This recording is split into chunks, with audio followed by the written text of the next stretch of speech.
Hi guys, how are we going? Hello. Sorry, I'm just Yeah, so going live. It was going a bit funny. you're right. Bill's a moderator. Witsit is an admin. My God. Yeah. Hello. Oh, hang on. Oop, I Let's got kill my the. thing on, so if you got YouTube on, it'll be coming through. It was. I just muted it.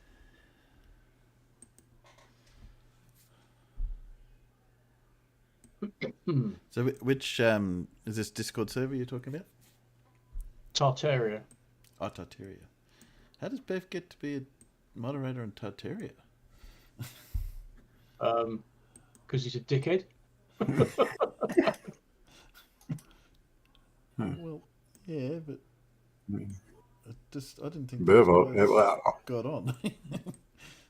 Bev Yeah, but ought to be the crown prince of Tartaria for crying out loud. yeah. But interestingly, they've got three administrators there, and two of them are normal people because they're MC Toon and Rufus. But there's also Witsit.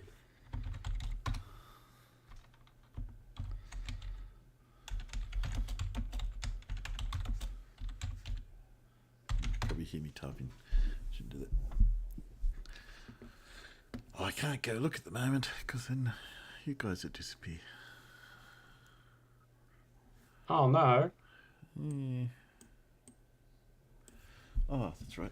I should send you a Zoom link, shouldn't I? That would help. Yes, if you're going to do it through Zoom. Yes. Yeah. Well, I forgot that I can do it through Zoom. I was even just setting it up, and then I forgot that I'd already got it going. Um, let's send you some invites. Yeah. I'll send them to him personally because I don't want other people jumping in yet. Anyway, Fair enough. next week I might run it through my Discord channel just to save me having to send you all invites.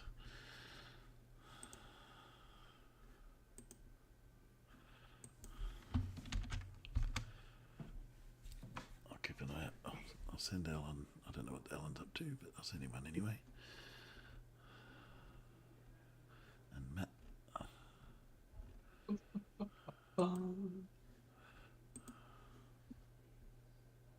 Oh, I suppose I'd better do that in here.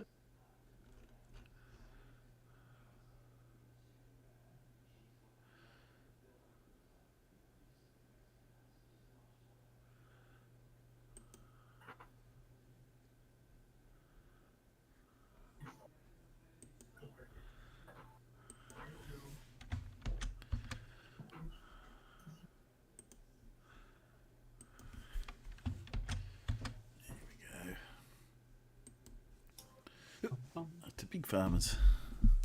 That'd be me. Because you're the only one on there at the moment.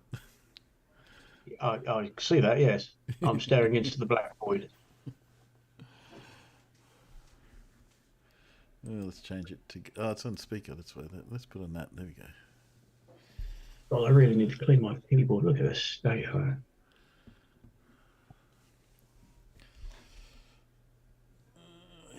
Zoom. Why can't I see you on Zoom? That's no good. My Zoom meeting's playing up.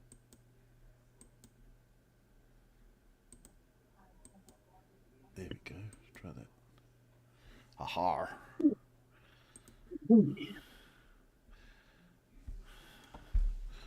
Paul's even prepared with a mystery scientist. Yeah, just got to get the chat up and type a clue.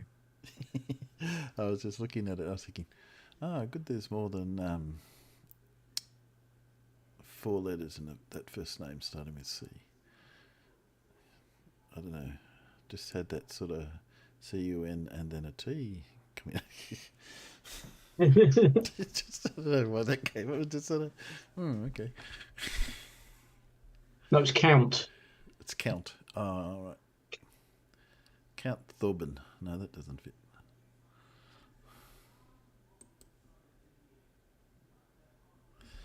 I was going through my list. There's not a lot. It is getting harder and harder to find stuff to talk about, but seems to be a bit of a trend on moon deniers this week. But I don't know. Oh Maybe yeah, it's just yeah. maybe it's just a cyclic of, you know, this week we'll talk about that. Next week we'll talk about, you know, can't have a tangent to a circle. The week after that we'll talk about, you know, 1,000 miles at the equator or something like that. As Jin was on that the other day. I think you were in that one on Gem Panda's Discord. Possibly. Did you hear that one? It's probably all the same. They just probably all melt into each other. Yes, they do. Particularly when you just got it on in the background whilst you're working, you know. Yeah. It all blends.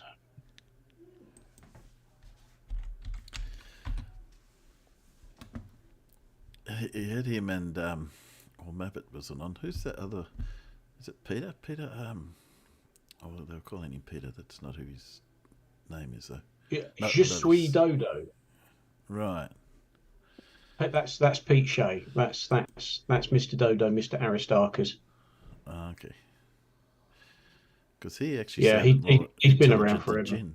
He sounded more intelligent than Jin like I've listened to him so many times, but when you put him up against Jin, he sounds more intelligent than Jin. Well, actually, Pete does have a half decent background. Peter was in construction. I think he was an engineer in some form of construction. But there was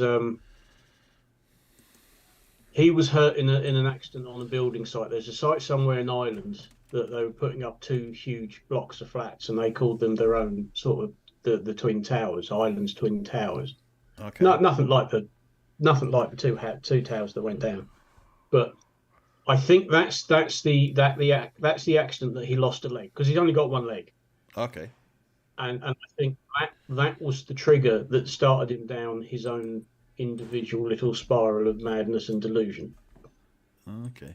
But he does also he has medical conditions where he has to take drugs, and there have been times in the past when he's clearly not taken them and gone so completely far out the other side that people have tried to get hold of his family so they can get to him. I mean, the Right. guy has issues. He has problems, and you know, he wherever he's living, he basically sits there on his own all day, and he's made up his own little world that he inhabits. Okay. Bless him. That explains a little bit. Yeah, he's not just batshit crazy. He's batshit crazy, but also I think Certified medically so. He has Certified that way. he has issues, and of course he's his own worst enemy. And he'll often say, "Oh, you won't hear anybody else say this." No, because it's the delusion that he's spent years building up, you know, and he sees all these things in words, and he's the only one who goes on about the dodo and Aristarchus and the tree of life and has a bar show below. He was he the one that was somehow started on of something about through the milking. Alice in Wonderland, and they mentioned something or other. Was it somehow there was some reference in there? Or was that someone else? I think so. Because I think I mentioned Aristarchus in that book, and somehow he was jumping into that. G'day, Nola. G'day, Larry. Yeah, G'day, Aristarchus is one of his big things. He's forever going on about Aristarchus.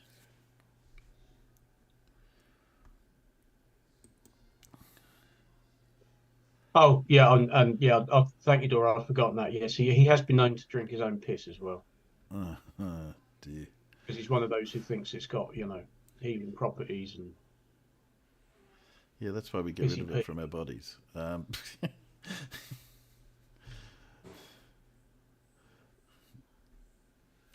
people like that. Oh, sorry, forgot. I was playing on OBS and forgot that what I'm playing with goes out. Oh, let's put it back. bless him. You could almost feel sorry for him, but he doesn't do himself any favours, so sod him. No, really, you can't. Mm.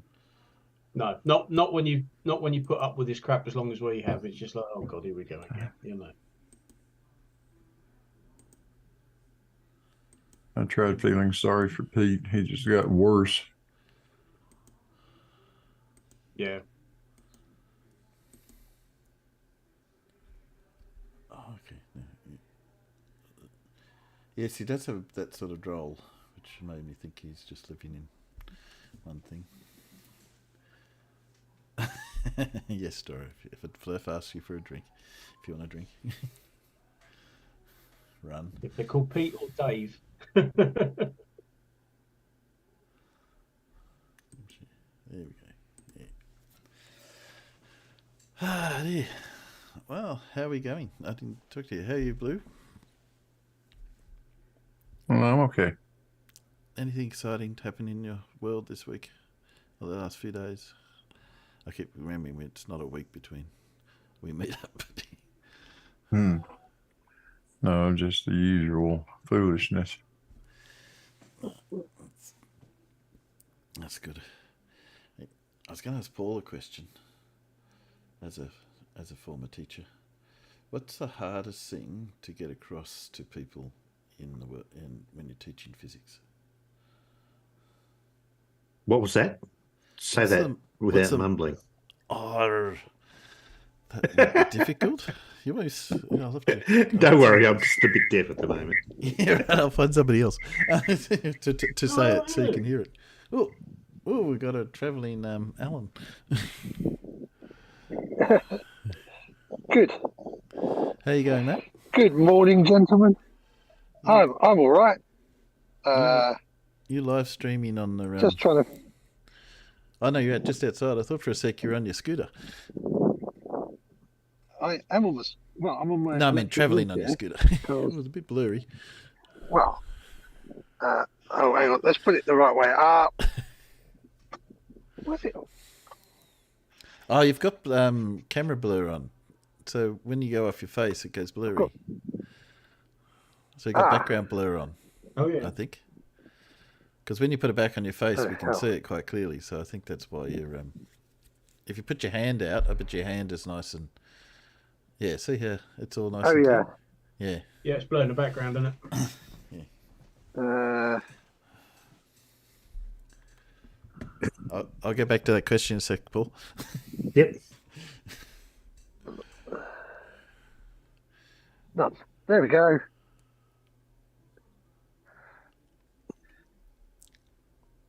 Fixed it. Yeah, that's better. Yay! It's a pile of dirt. No, I just need to make it. Yeah, well, that's because I'm not on the. Almost looks like a pile of blue metal. It's the stuff they put on the road when they're doing when they put the tarmac when they spray it with tar and then spray it with chippings. That's blue metal. Oh well, it has different names, but in the old days we used to call it. Yeah. Yeah, because this little concrete pad at the side of the road that I'm on that belongs to the farmer, they used for the last time they did that. Yeah. So yeah, but as I was out and I realised you were starting, I thought I'd come and say hello and let you see just how nice it is round here. And apparently, you got a nice day there. those trees over there on the horizon, there's an Iron Age hill fort in there. Wow. Oh yeah, hill fort. It's on top of a hill. What? Yeah, but It's not even doubtful, yeah, but you know what I mean. It's quite a significant hill for around here. It's Yeah, about for around 20 there, yeah. meters above sea level. It's about 20 meters above sea level. Yep, that's a hill in that part of the world. what always gets me is how the church is only halfway up the hill.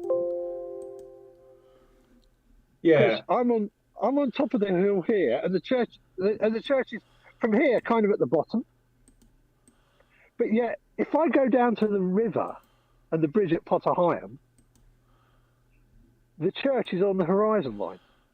So I guess that's why they built the church where they did.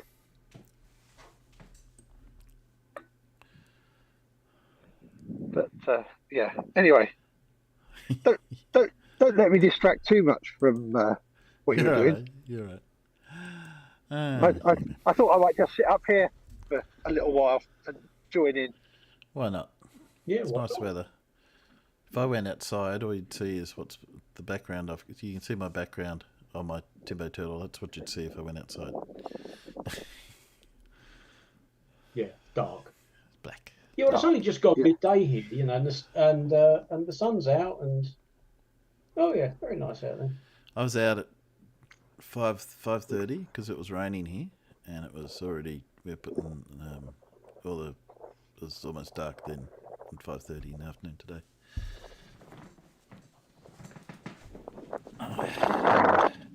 How winter is starting to set in quick.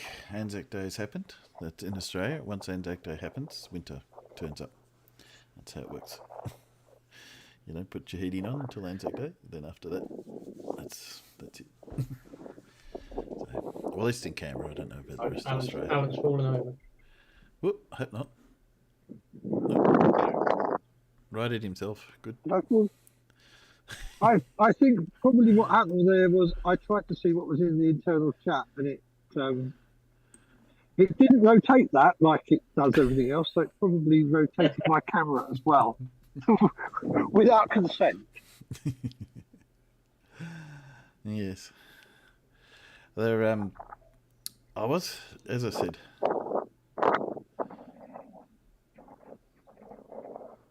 typos are mandatory. Yes, of course they are.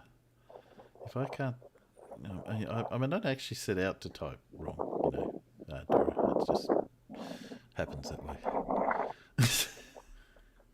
But they are mandatory, or a resultant. Because I was going to ask Paul a question. A question came to me. What is the hardest thing to teach others in physics? Let's assume high school physics. What do you think was the hardest to get across in general, or was it all just teenagers and problems? In high school physics? Yeah.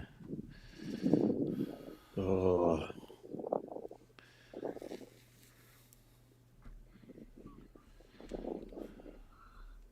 Or nothing stands out as being more difficult than anything else? Oh, geez. I mean, I haven't really taught much high school physics, so yeah. mostly university physics. Well, let's go up level. I was going to start at high school level because I was going to say, okay, most people did high school. So high school, I think the hardest thing to teach kids, whether it's physics or anything, is just how to learn things properly. Okay, like as in how to approach learning. Yeah. A lot of students tend to focus on rote learning, as in memorizing a lot of stuff. And that's not really the best way to learn shit. Well, I don't know what it's like.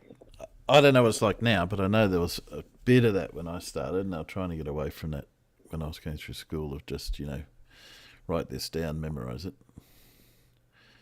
But I know when I went to TAFE, they changed. It's much more about, the better teachers. It was much more about your approach to it, not just this is how you do it, move on. Well, I mean, it's all about application. I mean, if you know how to apply what you've learned, then you've learnt it. If you learn a formula but you don't know what the hell it means or what it stands for or how to use it, then you haven't really learnt it, have you? No.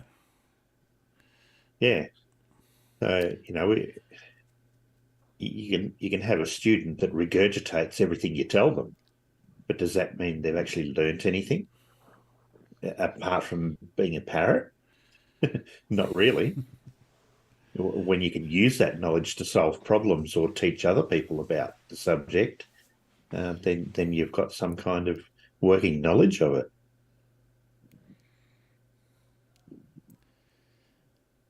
Yeah, well, I can only apply that to my work. I'm sure others have found the same. That when you get someone who's just come out of university, because I didn't go to university, I'll put that out there. I was going to go to university once I finished working. I came out of school and thought, oh yeah, I'll do this for a bit while I earn a bit of money, and then I'll go to university. And that's 30 odd years later. Yeah. I think I can cover something of what Paul said there. I remember when I was doing my degree, a group of us would when revising, when doing revision and what have you for the exams, we'd quite often go find a disused lecture room, classroom, whatever, and take it in turns doing old exam questions on the board, explaining it to the rest of the people in the group. Because like Paul said, if you can do that, you kind of realise that you do actually know.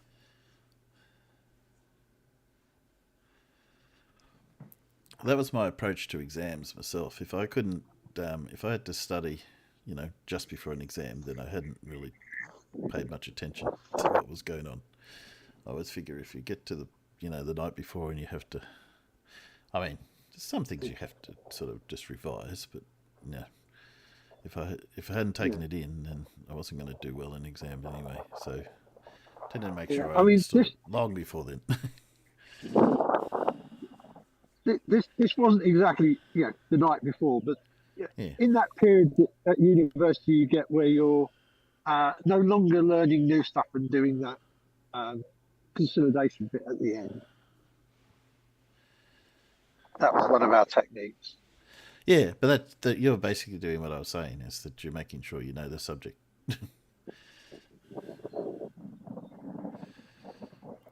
And can I just say, hello, Terry. How you doing, mate? Terry? Where's Terry? He's in the side chat. Okay, Terry. Come in if you want. Let me drop you a Zoom if you want to drop in. Yeah, come into your own channel if you want, Terry. Yeah, come on. Well, you can come into your Zoom, but you can, where are you? I'll drop you the, if you feel like it. It's completely up to you. I'm just trying to find, there you are. If you feel like it, drop in. Whoops, not that one. I won't do you any good. I just sent you the wrong thing. Let me send you the actual Zoom one. Did you just send him Wednesdays? No. I was getting ready for something later on. And I just pasted it to Terry. He can go into that and get a preview. But I need to send him the Zoom link. Where's that? He may not feel like coming in, but let's send him a link anyway. Try again, Terry. Welcome to drop in. Yes. Getting back. Charlestown. What's Charlestown? Blue just got a... what's that about? I missed something. See something T. Now I see what it is. Charlestown. So that's getting back to Paul's mystery scientist. Today's scientist is an American physicist who worked on the theory of application of the master, as well as the work in quantum mass. Read properly. Let me just rub my glasses. just threw a T in there somewhere. My eyes did. Okay, so application of the massa, is it? Maser. A maser. Okay. The laser with an M. Laser with an E. is an acronym like laser, as well as the other quantum electronics associated with the maser and laser devices. And Yeah. we've had a couple of guesses there. I saw one there earlier by John. John Stock is indeed correct. It is Charles Towns. Yeah. And obviously Blue had it already. So Yep. I'm guessing from that Blue. Charles Towns consulted with every president all the way from Truman up to Clinton. Wow. That's pretty good. Yeah. I looked it up. Wow. Doing pretty good. Okay. Oh, let's get rid of that. Hardest thing ever to learn in physics, Timbo? Yeah. I would have to say hands down it would be tensor calc. Tensor calc. Yeah, tensor calculus. Well, I can't say I've ever learnt that, so I got to admit that one I don't even sure that is.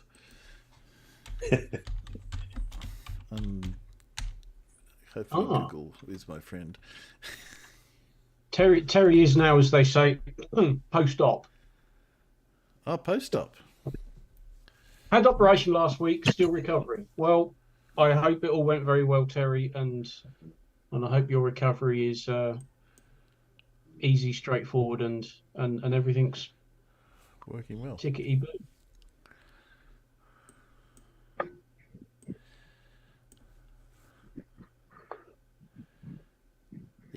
So it's an extension of it. This is Wikipedia. So it's tensor as a T-E-N-S-O-R calculus, tensor. Yeah. Yeah. So an extension of vector calculus to tensor fields. Tensors may vary over a manifold, e.g. in time-space. No, I wouldn't actually say it's fun stuff. No, It's totally not fun stuff. not the sort of thing you go and do on a whim. No. Vector. You know, Eric Bjardvak might go quantity surveying, but he definitely wouldn't go tensor calculating.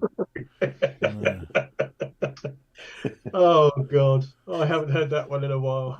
Yeah. Gradient vectors. Jacobian. Metric tensors. Well, speaking of metric, I've got a video. Maybe we might do that later. I just remember some of the stuff we did in my last year at the HND. I think it was degree level maths, and it was just like, what are we doing this for? When are we ever going to use it? And that year, our maths lecturer, bless him, he was the only one who was ever on. He says, "Don't be daft. You'll never use this in real life. Not you guys. You're all engineers. You won't need any of this." Oh, all right. Why are we doing it? Yeah, I can't say it's ever come up in the calculation of a superelevation curve. We only get into, side friction and forces. We never get anything close to that. I mean, in physics and engineering, you do a lot of in physics and engineering, you do a lot of calculus, right?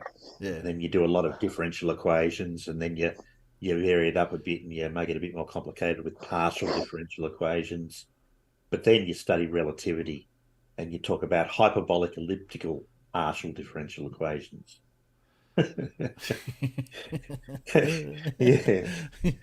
Oh, is that the time I must be going? Yeah. Yeah. Yeah. We I'm do, just My off brother the was site. Lindsay. we do what in engineering? Wait a minute.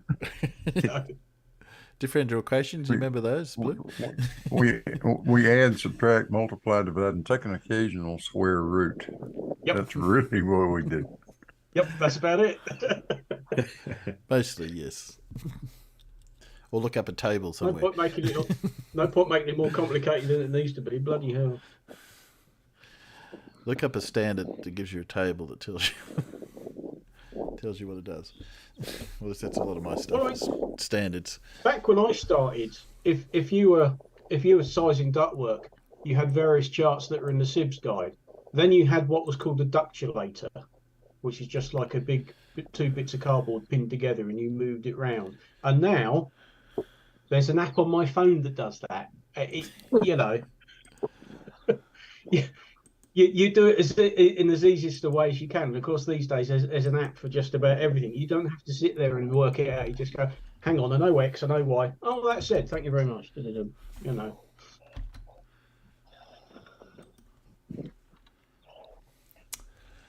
Okay. I mean, yes, I had to go through the longhand way of doing it so you understand what the process is, but you don't actually have to do that process anymore. Now, I've just put, for those that have got access and may want to have fun, at Ductwork, DUCT. Paul does Duct. the other type of duct work. Duct work, the air goes down, not duct work. I'll leave all the duct work to somebody else. Yeah, Paul does duct work. I do duct work. Oh, yeah, that's Paul. Yeah, he does ducts, I do ducts. We weighed 3,600 ducks on Wednesday. And how much did they weigh? An average of about 1,284 grams. Oh, a bit over a kilo. Just over a kilo apiece. Yeah, that's at 5.5 weeks of age. Blimey. So, roughly 3 ton of ducks then. No, a bit more than that. How many do you weigh roughly at any one time? I mean, because obviously you're not weighing them individually, are you? God help you if you're doing them. Yeah, we are. We weigh each and every one now.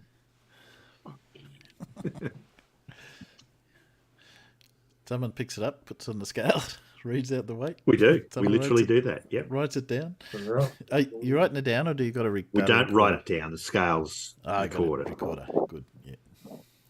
Well, that's one less thing. Hang on, what did you say that was again?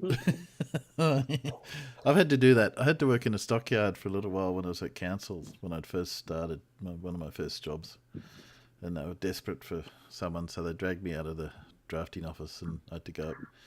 And it'd be the guys would be bidding, and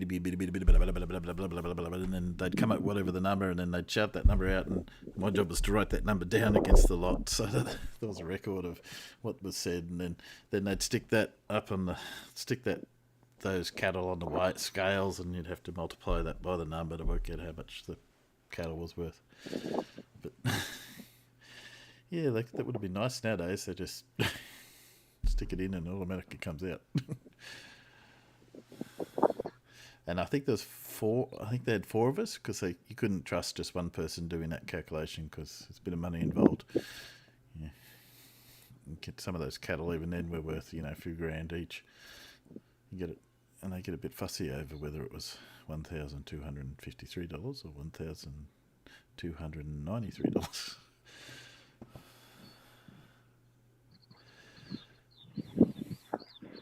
But that's the fun stuff. Same as when I remember when data collectors first came into surveying, and I was lucky enough that my boss was really into tech but didn't know how to use any of it, and he'd bought this very expensive GRE Wild data collector.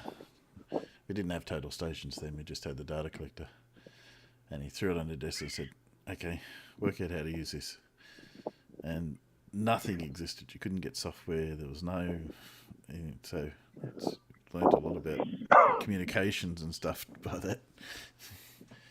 And then eventually we could take it out in the field and just type in the bearings rather than writing them all down. And then come back, and then I had to write something to take that data and convert it into something we could use on the computer.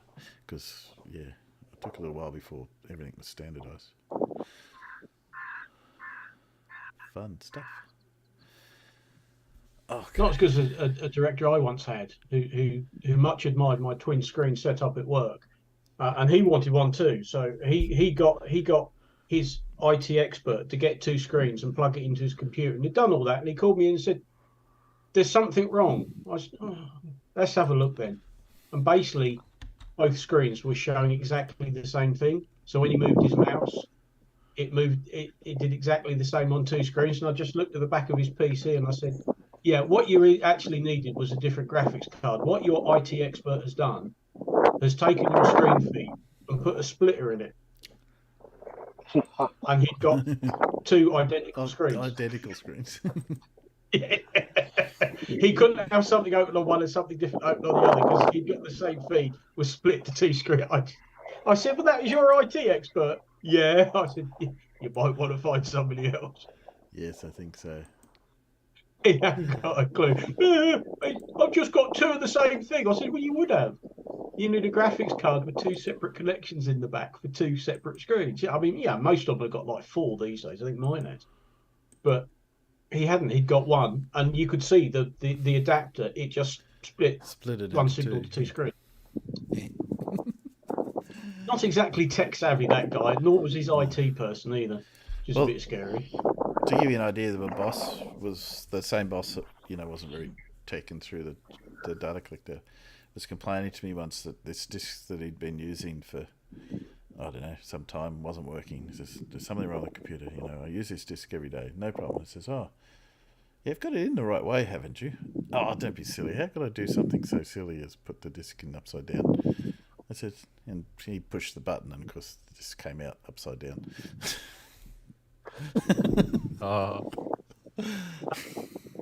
Afternoon. G'day, Matt. How you going? Hey, All Matt. right. All right, boy. Alan, they stuck you out in the field again, have they? They just dumped you there, have they? Yeah, they just dumped me out in the field. Yeah. It's, All right. it's, Okay. it's a very pleasant field to be dumped out in the middle of, though. Yeah, I'm sure it is. Yeah. Because Nice stable, it looks like. it's nice and warm and sunny today. Yeah. I've had to open the window. Oh, hello. Oh, Squeak there, is he? He? He is. Say hello, Squeak. Hello. Yeah, What I the know. hell? Daddy keeps ignoring you, doesn't he? Well, you're right. You're right, Dora. It does have 2 torus fields. I just sent out for those that haven't looked on the chat at Paul's suggestion. This week, rather than having a spinning wheel, we'll have Lindsay Bingo. So I posted in the YouTube chat. Yeah, but you've got to think of things to put down for Lindsay Bingo because that isn't the Flat Earth Bingo. Yeah, no, that's right. Yeah, it's a bit different. And there is a duplicate of torus fields. So if you're lucky enough to get torus fields twice, then you're just lucky, I suppose. I'm just looking to see if I can edit the list. Must be able to edit the list here somewhere. Anyway, I'll post that out again. Well, now we can see Alan's feet. Can you see Alan's feet? Yeah, you can see his feet now. I'll post it in the chat, just in the Discord chat, just in case you guys can't get to YouTube chat. So how do we actually get that specific card then? So if you supposedly, if you follow that, I just posted it in Fairsuck. It should be randomized.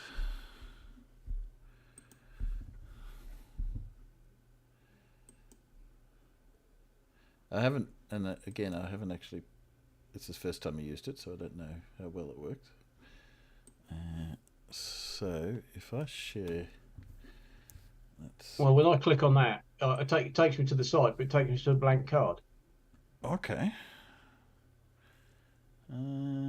Because the actual number 6071048 isn't part of the link. Oh, mine worked all right. Yeah. I've got it's all populated on mine. It should have a blue background with a white background, Tim across the top, Lindsay Bingo, yeah? Which link did you click on? Did you click on the bit where it says free bingo card generator, or did you click on the link above it? Farmers. Well, there is only the bingobake.com. Yeah, and then the hash the number that comes in after it isn't part of the link. Copy and paste it into your into your URL, into your and see how that goes. Yeah. Because when I click on it, it takes me to You should get this thing saying, "Do you want to generate your own No. card?" No, No. No.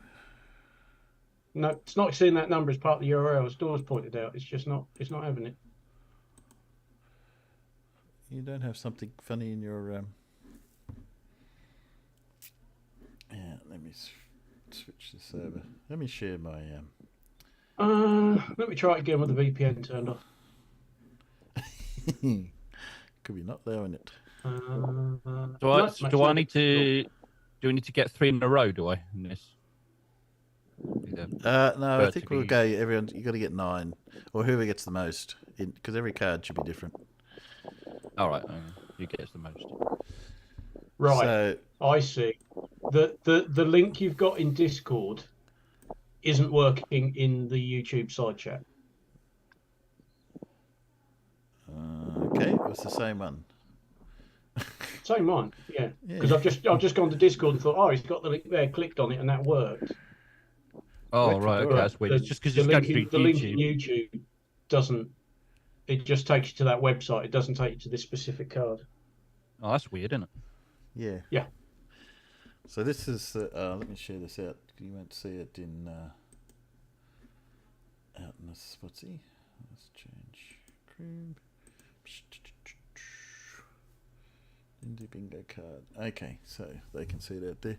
So this is this free one I found at Bingo Baker, and you just dump your list in. You go for a new one. You can see and yeah, I did for some reason end up with Taurus Field in there twice. It tells me that. Anyway, we'll go with it. I'll see if you're lucky enough to get Taurus Field. So actually, because he says there's a lot, how about we make it? You've got to get it twice. He's got to say it twice for you to get that bingo. Oh, you've got to say it twice. Oh, okay. No, if you've got something that's in twice on your bingo card, because they should be all separate bingo cards. So when you go, yeah, I haven't got Taurus Field. No, so right, okay. I've got bloody duality again. Didn't get any of that on Wednesday. You should get Lindsay bingo, and then you should get your own card, and you can tick on it. See, click on it, and yeah. I know that. Yeah. But I mean. When you say you got it twice, you've got to have it twice in order for me to tick one off. So let's say only Tropical Gap. Tropical Gap is in there twice. If you happen to get a card that has 2 of the same thing, because I mucked up somewhere probably, has to say that twice for you. All right, okay. Only if you got it twice, right? Okay. So if you got it, and if you got it twice. So, for example, I've got Vortex. Right, so if he only says Vortex once, I can only tick it off once. So he has to say the second time before he can get it. Anyway. Yeah, I've got Equilibrium twice. It's just a bit of fun. And you had this obviously did the spell check. No, this is not fun. This is very serious. Okay. So is it? Yeah, very very serious. So just Well, hang on. If it's that serious, I can't sneak off and make a cup of tea because I might miss something. I know exactly. I know, it's just terrible. This is what I mean. You can't rely on people to say. Come on. You can't like go back. Oh, has anybody said this yet or not? Because where is Topical Gap? Oh, you have to stay here. I'll tell you what. You reward it. You're sitting through him talking. Your reward is a cup of tea at the end of it. Think of it that way. Depends how serious you are. You can just have your headphones on and walk away, get your drink, come back, and then yes. Mine are wired. If I nip down to the kitchen, I can stream it on my laptop down there and listen to it whilst I'm making a cuppa. Yeah, that's not a bad idea. Oh, that's cheating. I can't make a cup of tea because I can't do that. I've got a laptop and I haven't got wireless headphones. Mine are wired headphones. Actually, you haven't done this before. I seem to have headphones all over the place at the moment. What the hell that happened? Well, I just realised I'm not even bloody using them now. I've got my bingo card on the same thing. I've got to drag it off here so I can see my bingo card and play at the same time. No, Nerd Alert. That's not how it works. You can't preempt him and say, "Oh, he's going to say Tropical Gap anyway. I'll tick that one." Yeah, come on.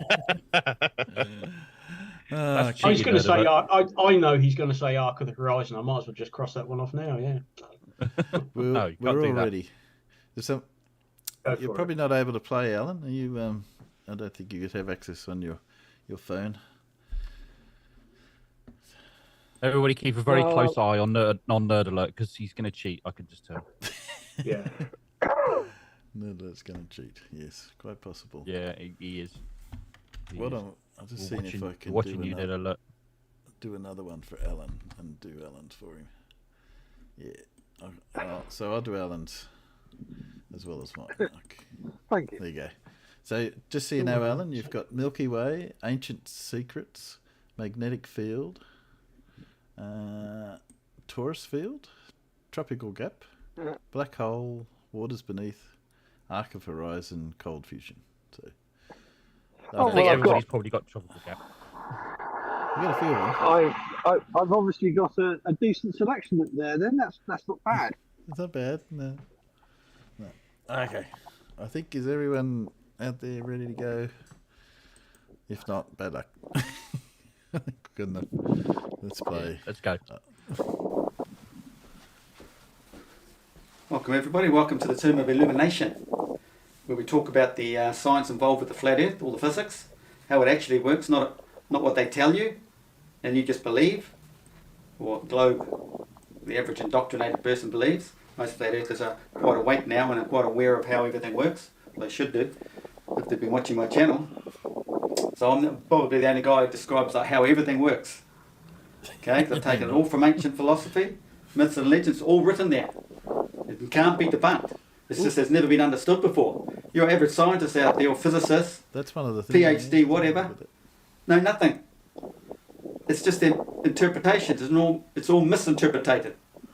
So today we've got a treat.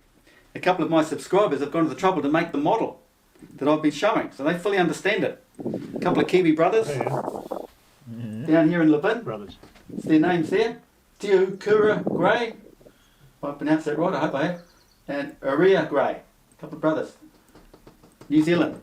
They've gone to the trouble of making this model of how our sky moves.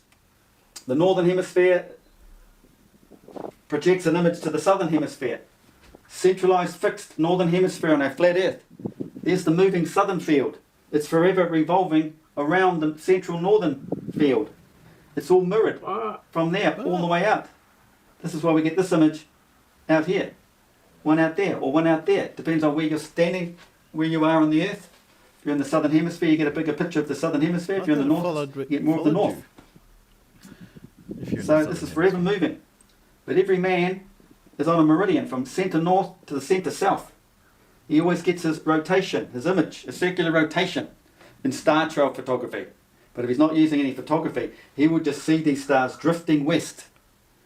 So imagine if you're in the southern hemisphere, you'll see these southern stars drifting west, and they do. They drift all the way around the earth and come back to the exact same place every night. You can't say at the same time because it's the sun that keeps the time, and the sun is 4 minutes quicker than the stars.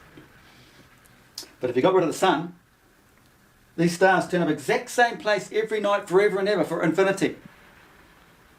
And there's a lot of stupid people out there who think we're flying through La La Land, yet they just stay there stationary, back to the same place. Not stationary, back to the same place. No, you've got to realise the sun is in the centre of the earth above the tropic. It goes around the black hole. There's a moving electrical, he didn't say that creates a changing magnetic field between the tropics here. And the changing magnetic field creates the movement of the sun back in here. Black hole, yes. It's all in engineering, physics, electrical engineering. And this is a tropical gap that runs all the way around here. That creates a electromagnetic induction, electromagnetic force is there. I've got 3 now. And this is why we supposedly get the sun created in the tropics. But it's all metaphysical. Every man on his arc of horizon will get his own image of everything. And You got that, Alan? could be 200 miles. I've got 4. I've got 4 now. Dome over him. Do well. 180 degree arc of horizon. Change cars, bollocks to it. Earth has one, so does man have one as an individual. This is why it's written, the sun is in many places, but only seen in one. Your arc of horizon. All those suns you see, they're all images. They're focal points. Energy focal points. It's a big story, long story. That's why I have to make a lot of videos to explain it all. But let's get into the model here, guys. Yeah. So we've got the white sheet here representing the flat Did he earth just say pancake vortex inside then? it. No. And what do? We rotate the Nice centre, stuff. because it's the north always turning, projecting the image out. Look what's happening. See how the southern sky's moving. is one full rotation over 24 hours. Look, they're marrying up. Everything's marrying up. The constellations, all the constellations are in here, and they're on both sides of the tropics. But we don't see all this. We just see whatever's in our arc of horizon. So how's it? We don't showing see you both all? sides because this isn't to scale. There's a couple of things that need to be done in a later model, maybe one day.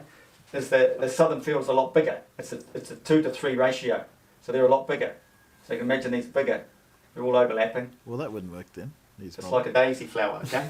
If they're bigger, it So works if they're the same getting the size. alignment's tricky because it's way bigger. So you've got a bigger cog and a little cog in the centre here. And there's an alignment.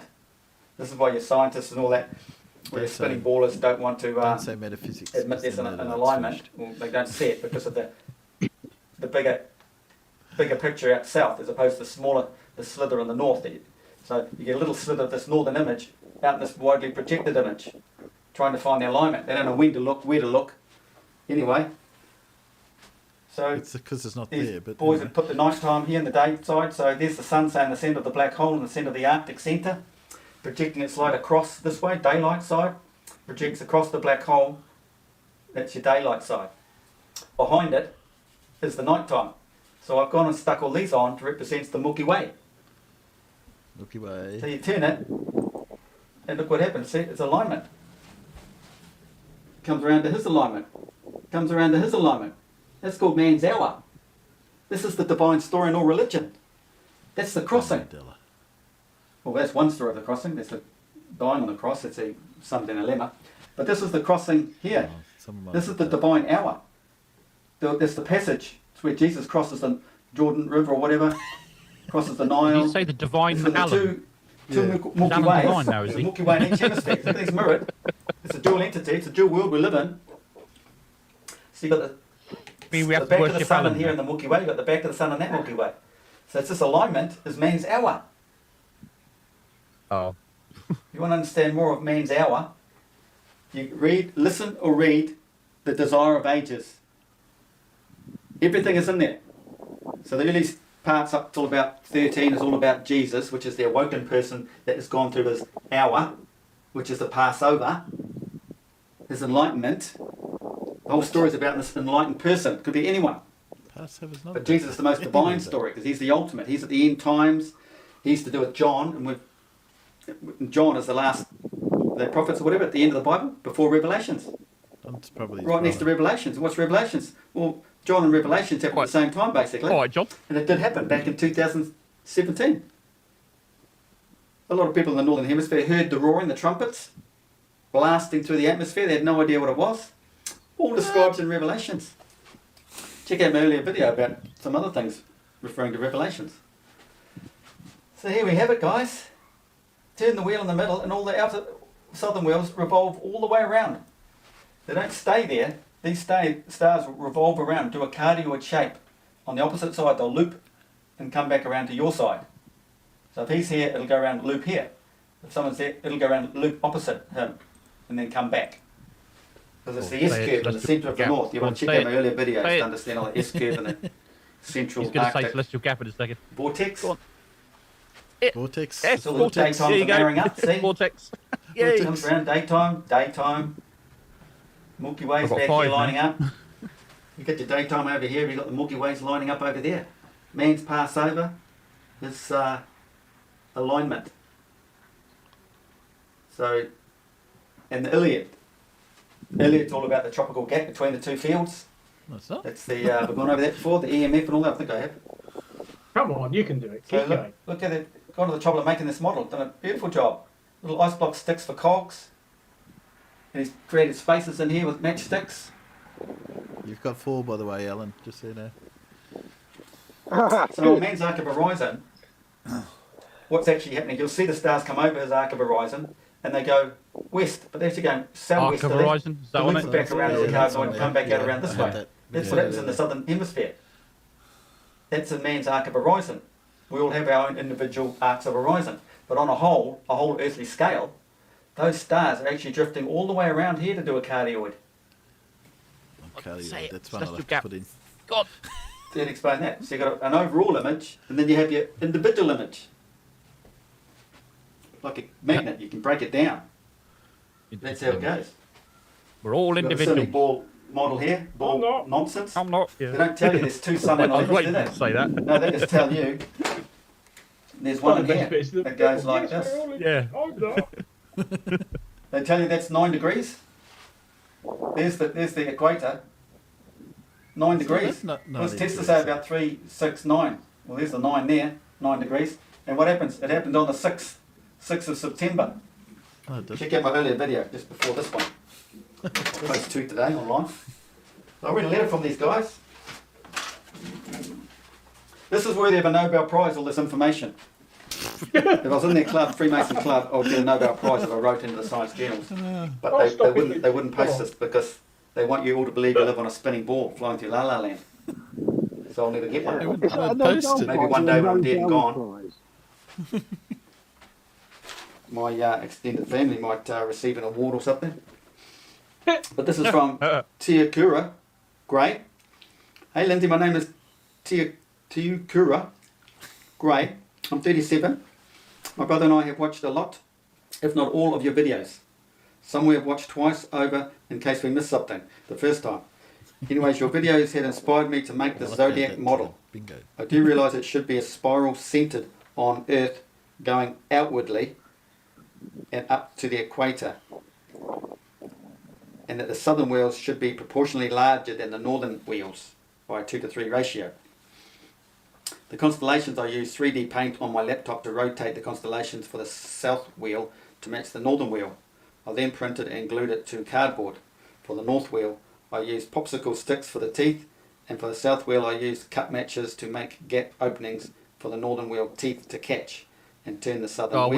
we need to make a model. That's pretty cool what they've done, eh? You need to make What people can do with their minds. Yeah. If you put your mind to Send it. it to him. I've got several on the go now, With but your hands, nothing to actually, do with this put your program. mind to it. So, if I had a bit of money, I could create the whole model. But we have to do a bit of fundraising for that. There's like at least $30,000. They have an acrylic sphere made, which has the central turning hemisphere, northern hemisphere. Surely it wouldn't cost that much. What else we got here? Also, it can only be moved by rotating the middle wheel, and sometimes it might not move at all. It helps if the middle is pushed all the way down. If you had it 3D printed, it wouldn't cost that I much. just used what I had within my home. Why did Another thing is, what you see looking down on the model is how you would be looking at it in the sky above you, like reading a map. You're welcome to manipulate anything you like to the model. My Put some- suggestion would put some be to planet- pin put them some to a cork board. countries on there. That Show way us how you that works. can place on off easier. I've just used blue tack. Nothing beats blue tack. Some insights that me and my brother shared when playing around with the model. We noticed that the lines when turned, it forms many shapes. Another is if you look at one constellation and then look on the other wheels of the same constellation, it makes the cardioid pattern. I can't get my head around that one. I know it does a cardioid, but I can't see it in its pattern. But so if you're looking at that one there, and then it flies over there. It doesn't work. Oh look. Yeah, so it marries. Is that marrying there? No. No. You see, they don't marry up. So when you see it in this nighttime sky, they warp away. This is all described in their letter. It's really funny. So why does one And you marry miss up it. and not The the arrow others? will miss, veer off. See, if the arrow hits the shield bang on, you get a kill. Basically, in this alignment here, like when the two Milky Ways meet. But if it slightly veers off, the arrow skims off. It's described in the letter. Really funny. You see, they're not lining up here. They don't marry up. No, it only marries up in here. And then you got to realise these ones here should Isn't be a that lot bigger. because- It makes it even worse. This is why It won't your work common if you dude make it can't bigger. find any alignments. Because one, they're a lot bigger out here in the south as opposed to the tight one back in the north. It's all there. But that's pretty awesome, isn't it? Milky Way alignments, the most divine. This is mind-blowing information. This will be known to generations for hundreds, thousands of years now. They obviously knew it thousands of years ago. It's all written. That's why I understood it all. And this is what happens. Say This is hidden what's knowledge. happening. It's all kept Say from you. hidden knowledge. You're all in prison, you're slaved by those mongrels at the top. Those very same evil people that created 9/11. who are creating what's going on in Ukraine. All the laundering of the money, corruption. It's evil. That's why Earth is considered as hell, because it's run by evil people, and we're stupid. We're the stupid slaves letting it all happen. You've got to get out there, like Dr. Shiva says. Rise up from the ground up. They're not going to come down from the top and help you. No one's going to help you from the top. They're all in the same club. When you stop and think of Congress, all the chatted like Gowdy, remember him? Oh yeah, good talker. Oh yeah, he's gonna create some movement here, but nothing ever gets done. Nothing happens. Not It's today. just all talk. Can't be asked. Not today. Trump says he's going to do this. Gets in there for 4 years. What did he do? Nothing. Too tired. Did he bring Clinton to trial? No. It's all lies. You have to wake up, people. Wake up to the truth and stand up. Yeah. Wake Stop up, being time. flippant, spineless, gutless wonders. That's all I can say. So what are you rising up? Anyway, thumbs up to these two guys. Look them up. They do some pretty good Funny, Mary because he art. looks If you out find his them, window track to them make sure down. his Let me check family the New diary. Zealand. Let me see what my schedule's like. I could be a bit busy. I've got their website. Start the Understand revolution how all next this works. The Tuesday. central fixed northern hemisphere. The Oh, overall on site, model, if you look sorry. down on it, if you haven't seen my earlier videos, it's the Okay, northern hemisphere. Tuesday. Look how small it Just is say which one. compared to Just the say southern Tuesday. hemisphere. That energy is equal to all of this energy. Half Well, off you can't Tuesday. start Monday, it's a bank But in a holiday, magnet, isn't this is like a ring magnet. No, it can't has do revolutions then. Cycles. No. Just like the sun down in Lima, all the way around. So it gets a portion of this energy and this big wider portion of this weaker energy here. So there's a 2 to 3 energy difference. Electrical potential, you could say, or magnetic potential difference. All described in physics, electrical engineering. But if you haven't seen my videos before, go back and check some out. You'll be amazed. Okay? Don't forget, thumbs up, likes up, and get it out there. Share it, because I'm just restricted. They won't even let other people interact with me, share knowledge. What? People will give me a link, and I can't get to the link. I can't get to that place. Takes you everywhere else but that one link, that one site. That's a you problem. That's Thanks, guys. definitely a you problem. Wait, no, Yeah, don't yeah. come back. You didn't say tourist field. No, You didn't say tourist field, no. I got 5. I did all right. Alan and I both got 5. Anyone get more than 5 out there? I don't know if Blue and Paul were playing. Were you playing? Not happy with that at all. Not happy with that. Not at all. I didn't get it. I needed a hit. He didn't say vortex, did he? I don't think he said vortex. I didn't hear one. I had one vortex, but I Oh, he didn't no, get he two. did. No, he did say vortex. Oh, he No, only he only said it I once. only got the yeah. one. I had 2 on my card. Yeah. Alan, okay. Alan was missing ancient secrets, Taurus fields, waters beneath, and cold fusion. But yeah, that's where it was. I'm missing. Tourist I missed field, the ancient Celeste. secrets. Yeah, go on. Celeste. Oh, here we go. No, it's a Timbo one. Celestial gap. Celestial. Yeah. Yeah. And of Okay, course, we know my what old favourite from Wednesday, duality. Duality. Yeah. Oh, you said duality. You said No, duality you right at the start. Yeah. No, I didn't. Right, Oh, right near I've the, got 5 right near the I missed beginning. that. I think he said something on the lines of duality of man or something like that. He said it really quick. But he definitely said it. Pretty No, sure no, he no. said You got to that's try okay. and who gets the most, because there's only 9, so you got to try and get all 9. Yeah, Well, I've got a I think we're diagonal pretty 3 in the qualified. line. Because most people Well, I've will got get 2 a line. diagonal. Most people get a line, but yeah. I've got horizontal and a vertical in a 3 in a line. Well, Mine's nice and symmetrical. I might refine it a bit next week, but that site didn't work too bad. I don't mind that one. It was easy. Right, can I go and get a cup of tea now? Yes, you can go get a cup of tea. Yeah, now. I'd like a cup of tea. Yeah, I haven't actually had one. Right then. How about I put on a something like who have I got? I've got a what's his name? Everett. I can put on an Everett. And go grab a cup of tea. There he is. Gotta make it smaller. Let's put on Everett. There we go.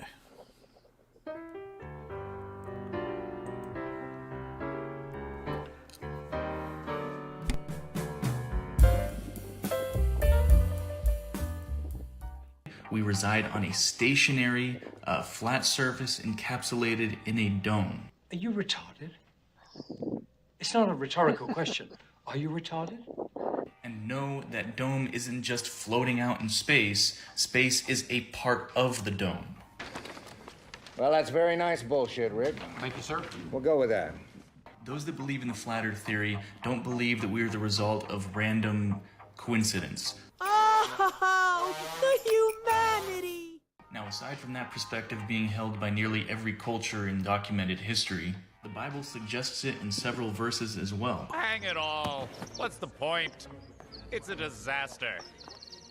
Stop! Don't do it! That button launches all of our nuclear missiles. Well, then which button gets me a latte? Now, we all know that all of the Earth's continents were at one point together as a single continent known as Pangea, right? And according to science, over time, these continents began to drift apart due to continental rifting. Oh my God, who the hell cares? So if all the continents were at one point in time all together, and we reside on something like this, the floodgates of heaven were opened.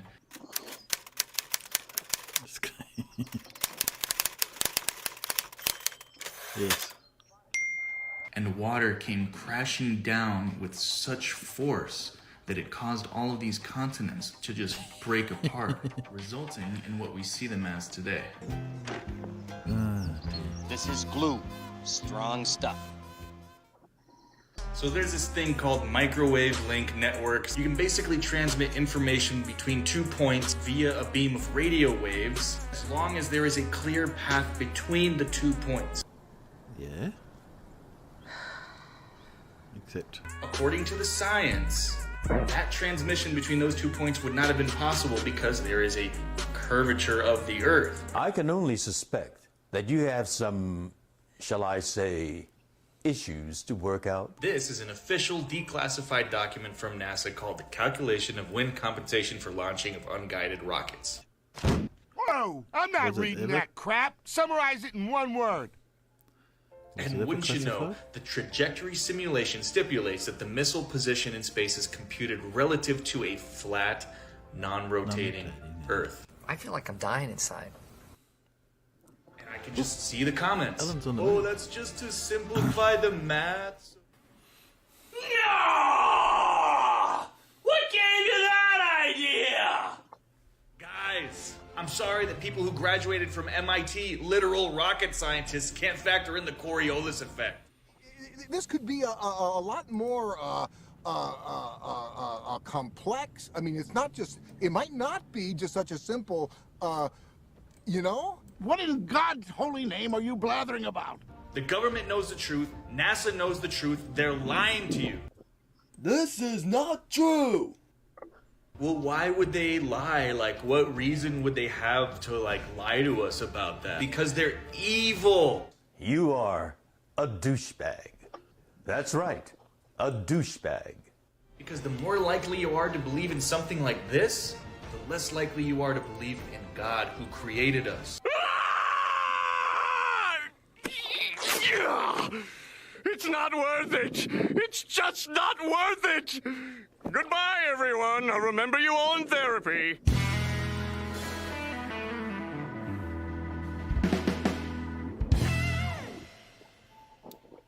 the end. Yeah, I've got to stop sharing. That's a real pain. So I can bring you guys up again. Stop share. There you go.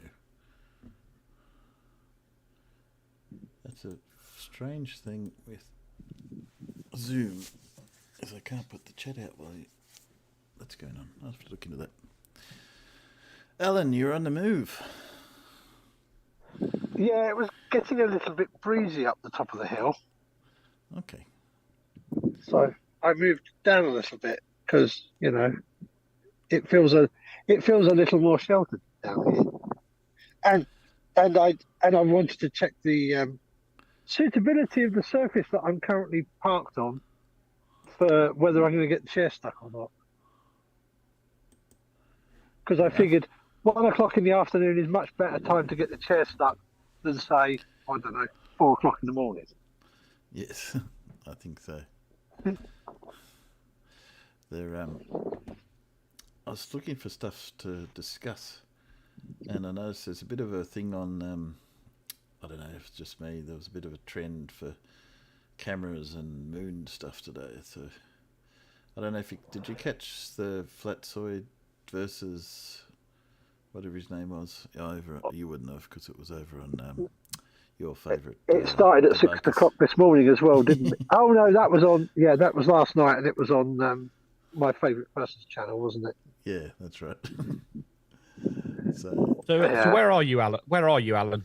Exactly. I am in the parish of Reps. Okay. I'm on Church. I'm halfway up the hill of Church Road. So it's really weird because the church is halfway up from the bottom of the valley, but when you're around here, it feels more like the hill starts at the church and goes up from the church, just because of the way the geography kind of sits. And So, I am sitting here. In front of me is the valley of the River Thurn, with the village off to the right. Uh-huh. And down the bluish coloured buildings you can see kind of down through the buildings you can see down through the trees are Potter Heigham, where the bridge is. I suspect you're probably going to say. I suspect you're probably going to say why not, but why are you sitting in a field?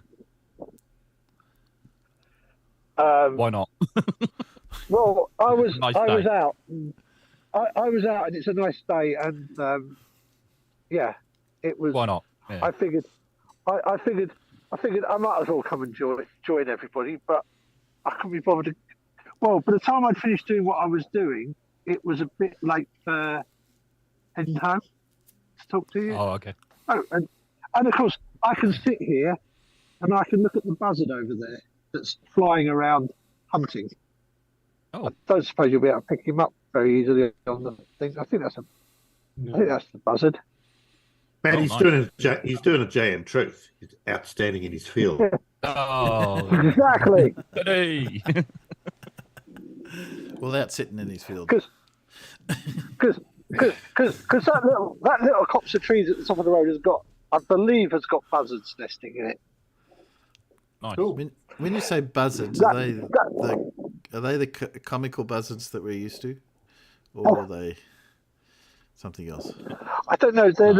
They're the second largest bird of prey in the UK to the golden eagle, and we don't tend to get golden eagles in this part of the country.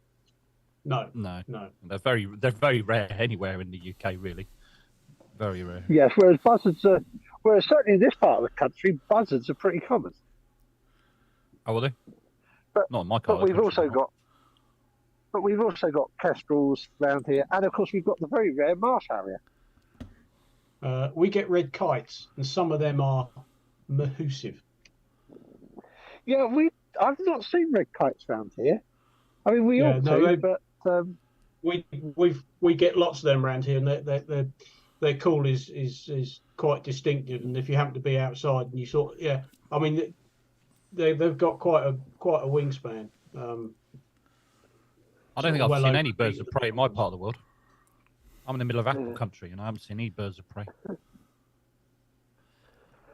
Yeah, no, I think the buzzards aren't that much bigger than a red kite. I mean, we don't have mahoosive birds of prey. No. But I've got a copy of Birds of Prey in my DVD collection. It was better than the oh boy, I can't remember the name. Suicide Squad. Red kites are easy to spot because they've got a very distinctive sort of almost triangular profile tail, and they're really the only decent sized birds of prey we've got in this particular area. But they get to grow quite a size, and you sort of look up and one's flying over. You look at the cat, you might want to go back indoors because he'll have you. Yeah, I mean they wouldn't, but they look big enough that they could pop down and go, "Oh, cat, thank you very much, I'll have you." I was out a couple of weeks ago photographing, and I got a shot of the buzzard come right close to me, and I got some okay shots of it. I also got some not really very good shots at all of it swooping down and picking up a hare. Yeah, Out the field. and hares aren't small or lightweight. I think it was probably a young one because the young one, because it wasn't huge, but it was much more like the field that the bird took the animal out of is much more likely to have hares in it than rabbits in it. Yeah, well, of course, hares don't dig burrows, do they?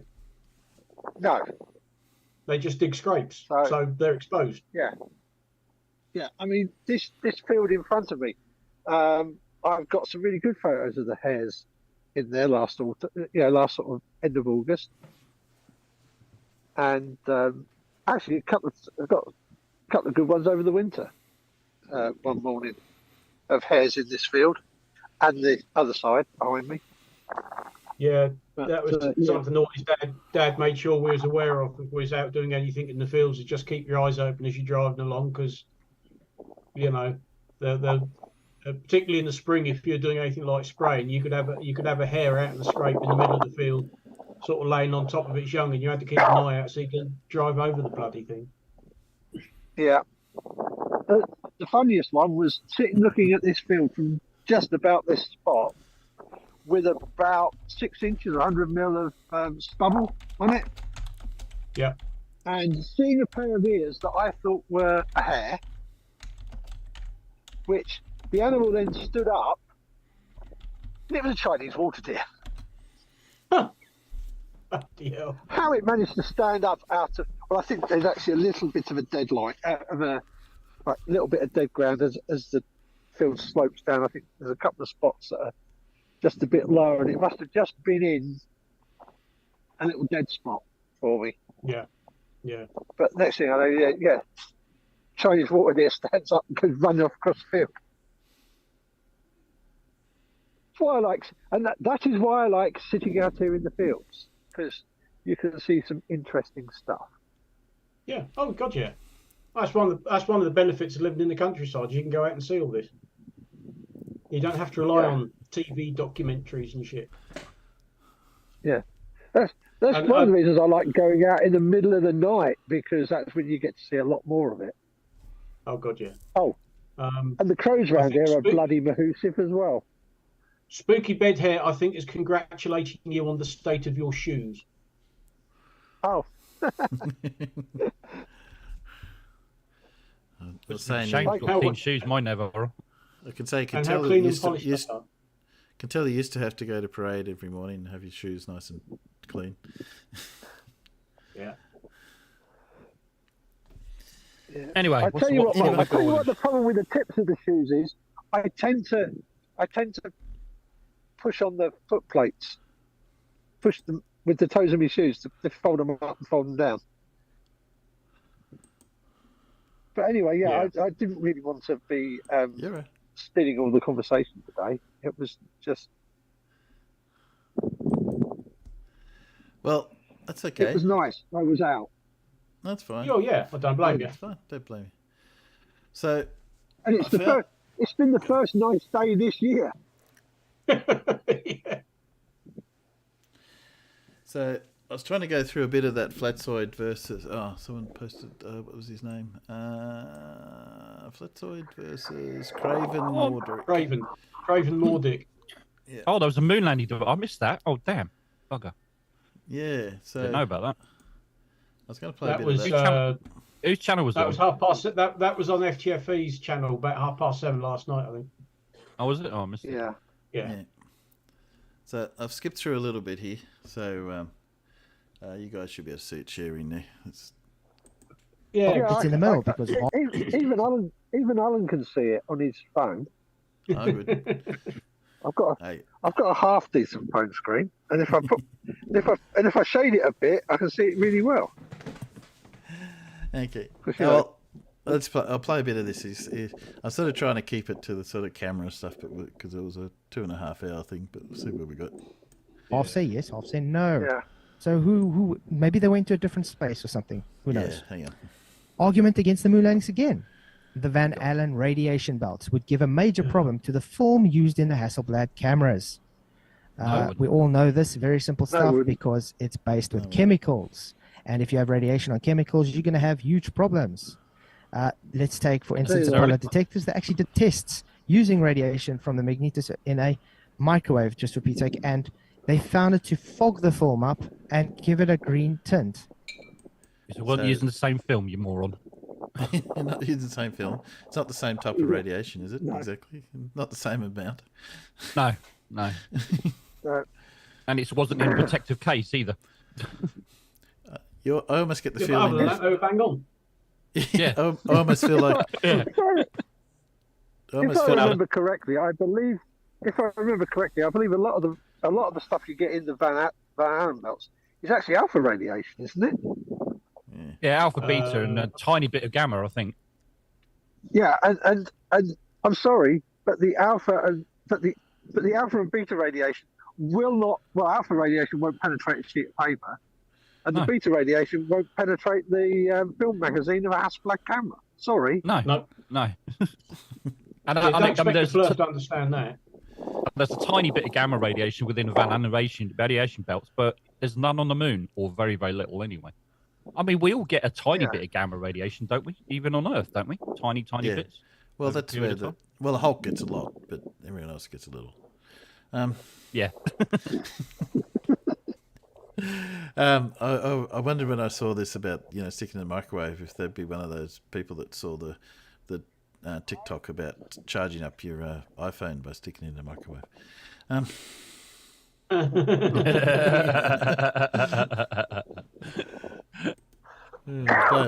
This was just for. I'd highly recommend microwaving an iPhone. Yeah, bloody thing. I don't have it. So would I actually. I don't have a problem with it. Because that way we'd have a lot less iPhones to worry about. Mm-hmm. Yeah. Totally agree. I had that the other day. Some friends were around and they said, they're going to show us some photos. How about we stick it up on the TV? Oh, yeah, that sounds really good. And then they hand me their phone. Oh, you've got an iPhone. Okay.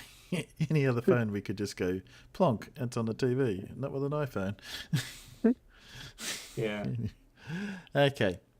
Let's see what else he goes on with. Radiation just from a microwave. Now, that's not the same as it would be against the Van Allen radiation. It would even be worse. But microwaves are using 2.5 gig, or just over 2.5 gigahertz for their RF. It's not radiation at all. Certainly not of the sort that's going to fog film. No. Then definitely not sitting around in Well, the environment. not unless you've got really, really sensitive film and it's really, really, you leave it in there for a really long time. I love this next statement. You can tell where this one's going. But then we know it wasn't standard film, was it, that they used for Apollo? So you know, it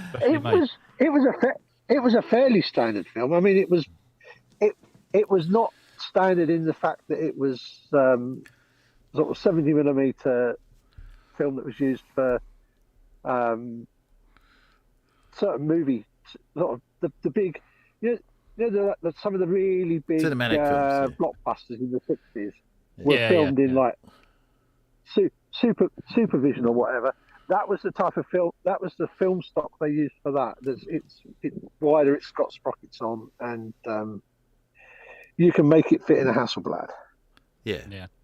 Well, weren't the chemicals a bit different though, weren't they? Didn't they use different chemicals? I thought. Well, no, because it was effectively a standard Kodak Ektachrome film. Oh, okay, all right. I thought Ektachrome was actually invented for Apollo, though. I thought, was it not developed for Apollo specifically?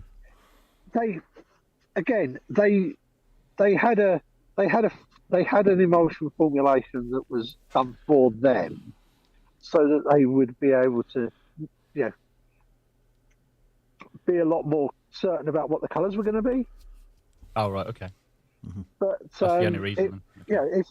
It's not like Ektachrome isn't a fairly standard Kodak film, and it's been around since the early 60s. Mostly because it's easier to process than the Kodachrome that was also really popular back then. Ektachrome is so easy to process that I've done it at home. All right, so not something ectochrome you could wasn't. do with. So ectochrome wasn't specifically developed for Apollo then necessarily. It was No. just No. a better system It to use. was, Right. Okay. Gotcha. Yeah, NASA, Kodak did NASA a solid on giving them a custom version of it. All right. Okay. So what was But, customized about it then? Well, like I said, it was a different film speed to what they normally sold. Right. So there was. Again, it wasn't super specialist. It was just optimized. It was optimized for the job. Right. Okay. Gotcha. But if you're going to buy enough of it, Kodak will optimize. Kodak will do that for anybody. Yeah. Mm. So anyway, see what he's got. So. Well, you can see where it's going next because all radiation is the same, isn't it? So yeah. Let's go. You all know people that use forms. Usually when you go to an airport, you don't want it to go through the scanner because the radiation messes the form up. Hence why I put this just to show you. It's always been that way. And then the form was also exposed to radiation. How do they have these perfect changes, the contrast and the hue balances of the perfect shot? The They're not. They're not. How perfect. did they get the None of them are. Hasselblads to have such perfect color Some of them are contrast with their forms? And then next, it's still the same thing. You can He's see not. how He's not looking rubbish at the it originals, makes it. is he? no. No, and I mean the originals are all there, very easy to find in very, very high resolution. If you don't mind downloading gigabyte files. Yep. Yeah. And also the very famous photo of Buzz Aldrin that's become iconic photo of Apollo. When you can see the reflection in his visor and all the rest of it as well. People say, no, that's perfect. Isn't? It's far from perfect. He's not in the shot properly. He's not center framed. He's slightly at an angle. And if you look at the original, it's a little bit darker. It's not, it's not a perfect photo by any stretch. If you look on the albums they've got on Flickr, you'll quite often find that there are two copies of each photo because there's the original, and then there's the one where they've adjusted it and got the contrast better and all the rest of it. Because I mean at the time they were literally just pointing and clicking, and some of them, well, I mean, and they show all the photos on each specific reel, and some of them they're washed out by the sun. They're pointing dead at the ground and heads out of focus. I mean, they're all over the bloody place, bless them. Especially you take the photos with a camera that's attached to your chest. Good luck. Yeah. Yeah, you can go through. You can go through dozens of them. They just said that you can just go, that's crap. That's crap. That's crap. That's crap. Nothing there. Nothing there. Totally black or nothing or bit of ground. Like, yeah.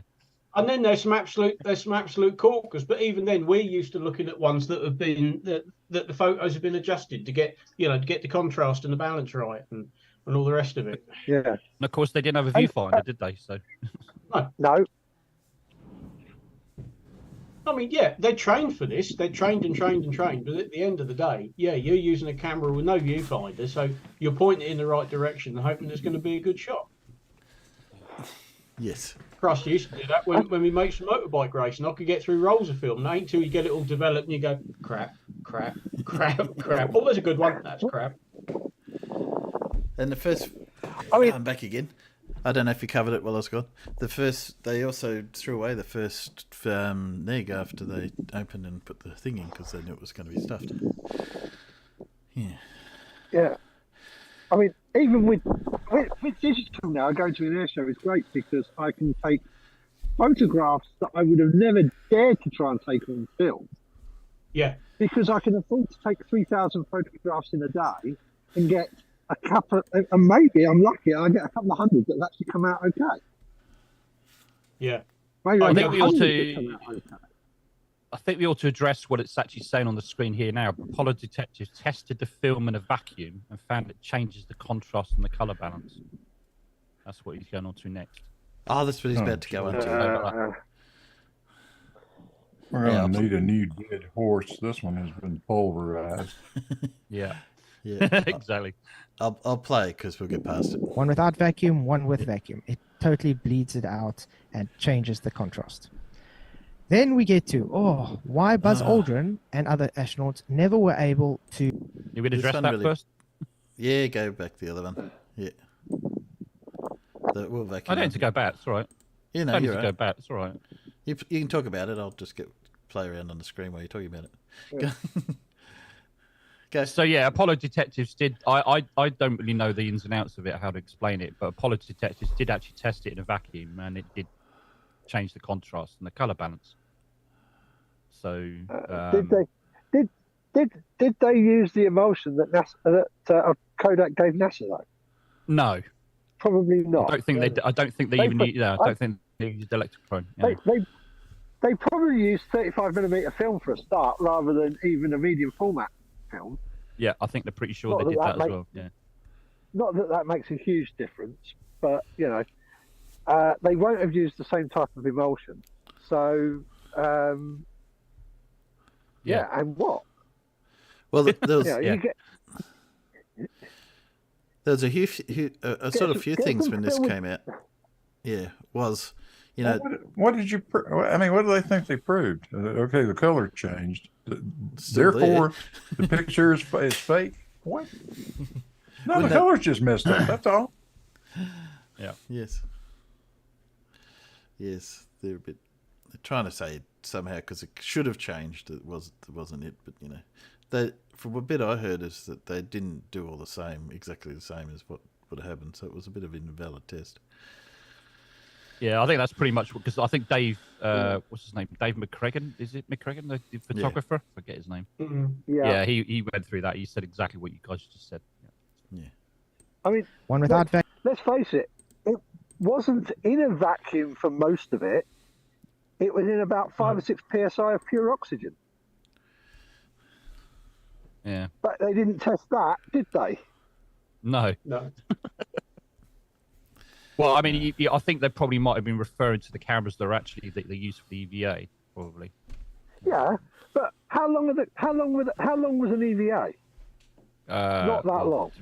Depending on which one, not a massive amount of time. Well, the first one was a couple of hours, wasn't it? Yeah, not even. I mean, we're talking hours at most that they would have been at actual hard, what one would call a hard vacuum. Yeah. Otherwise, the rest of the time they were pressurized. They were in the same atmosphere as the crew. Well, the limb, which was about 5 psi of pure oxygen. Yeah, 4.5, 5 psi. Yeah, exactly. Yeah, there we go. And then, of course, it goes on to the. As though this proves anything anyway, but it's like these guys would just get jack of this one. Yeah. The astronauts never were able to meet the demands of Bart Chabal and just place their hands on the Bible and claim that they did. Swear to God, they did. Well, that's because he turned up, hijacked him, and said, "Hey, swear on the Bible."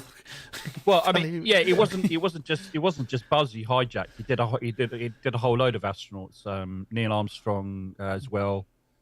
Gene Cernan, I think, is a whole load of them. And each one of them he hijacked. Yeah, each one of them he hijacked, like conned them into sort of like giving an interview for one thing or another. Yeah, totally hijacked. I mean, my answer to that is why the hell? What have they got to explain to you? What have they got to prove to you? Nothing. Well, my answer is this: if you walk up to a guy, call him a liar, and then demand that he swear on the Bible, and you get your nose broken for your trouble, you deserved it. Yeah, exactly. Yes. Yeah. I think so. In fact, you've done well only getting your nose broken. Yeah. Particularly from a 70-year-old man. It was like a brilliant brilliant right hook. Like, yeah. Right. And it particularly, and it's not just like you're casually calling, you did such and such. It's your life, your life achievement that you're calling into question here. Well, I mean, the last thing that Sabrell said to Buzz Aldrin at that point, because he hijacked him for this, he conned him into going to a conference. That's what he did, and then he hijacked him. And then Buzz Aldrin just said, "Leave me alone." I mean, you don't see the rest of it. You see the whole thing. It goes on for about 5 minutes, him harassing him. He would not leave him alone. And then eventually he gets right in his face and he says, "You're a coward and a liar." Yeah. I mean, like the guy served his country. He was a fighter pilot. He risked his life. So being called a coward, I think most people would probably try a right hook at that point. You know, screw you, bam. You know, what did you do to serve your country? What did you do for society, Sabrel? Bugger all is what you did. Lied. We'll see what it goes Land on the moon. You know why they couldn't do that? Well, I'm not going to say. You could probably know why. Because it's usually someone who's got a guilty conscience. No. And then we get to Gary Fong. This guy was an expert. He's still an expert. He's not an expert in got it all wrong. cameras. This Gary Fong, yeah, I've looked at him. He's not an expert in cameras. Gary Fong is very famous for selling shitty bits of plastic to stick on your flash gun. Shitty bits of plastic that don't actually do anything effective. And beyond that, he was just an amateur photographer, wasn't he? I don't think he was even No, a he's a professional. He was a professional photographer. He was professional, wasn't he? He's a wedding photographer. He's a wedding photographer. And I don't think he shot Hasselblad, because I'm pretty sure he did most of his stuff physically. Because that's what I was about to say. It says here GaryOng was a well-accepted professional Hasselblad photographer. No, he wasn't. He's never taken a photo with a Hasselblad. No. And also, again, another one that Dave McKeegan actually did a video on it and completely dismantled him. The guy got it completely wrong. He clearly doesn't know about how the Hasselblad cameras were actually developed and how they were actually built or how they were put together, etc. Because he got it all wrong completely. Yeah. No, because I saw the one that Gary Fong did, and it's been around for a little while. And he doesn't say that he's held one in his hand, and a Hasselblad, not one of the actual ones. He saw one of the ones in a museum, and that's his other. That's his expertise. I held one in my a Hasselblad in my hand once, and I saw the actual camera, and that's it. So hardly an expert.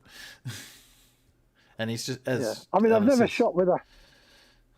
Go on. I've never shot with a Hasselblad, but I have shot with similar medium format SLRs to the Hasselblad. I've shot with Benikas, but yeah, it's. Sorry, I was just laughing at Clive. There's nothing that super about a Hasselblad. They got, it's a box with a really good lens on the front. Sorry, a light type box with a really good lens on the front. Yeah. I like Clive pointing out that they didn't. They had to delete the first 11 frames of film. No, you definitely think it's something else there, Clive. Yeah. Don't know who. Anyway, we'll keep playing. We'll see how it goes. But yeah, he's not an expert. He was actually a representative for Hasselblad cameras in the time.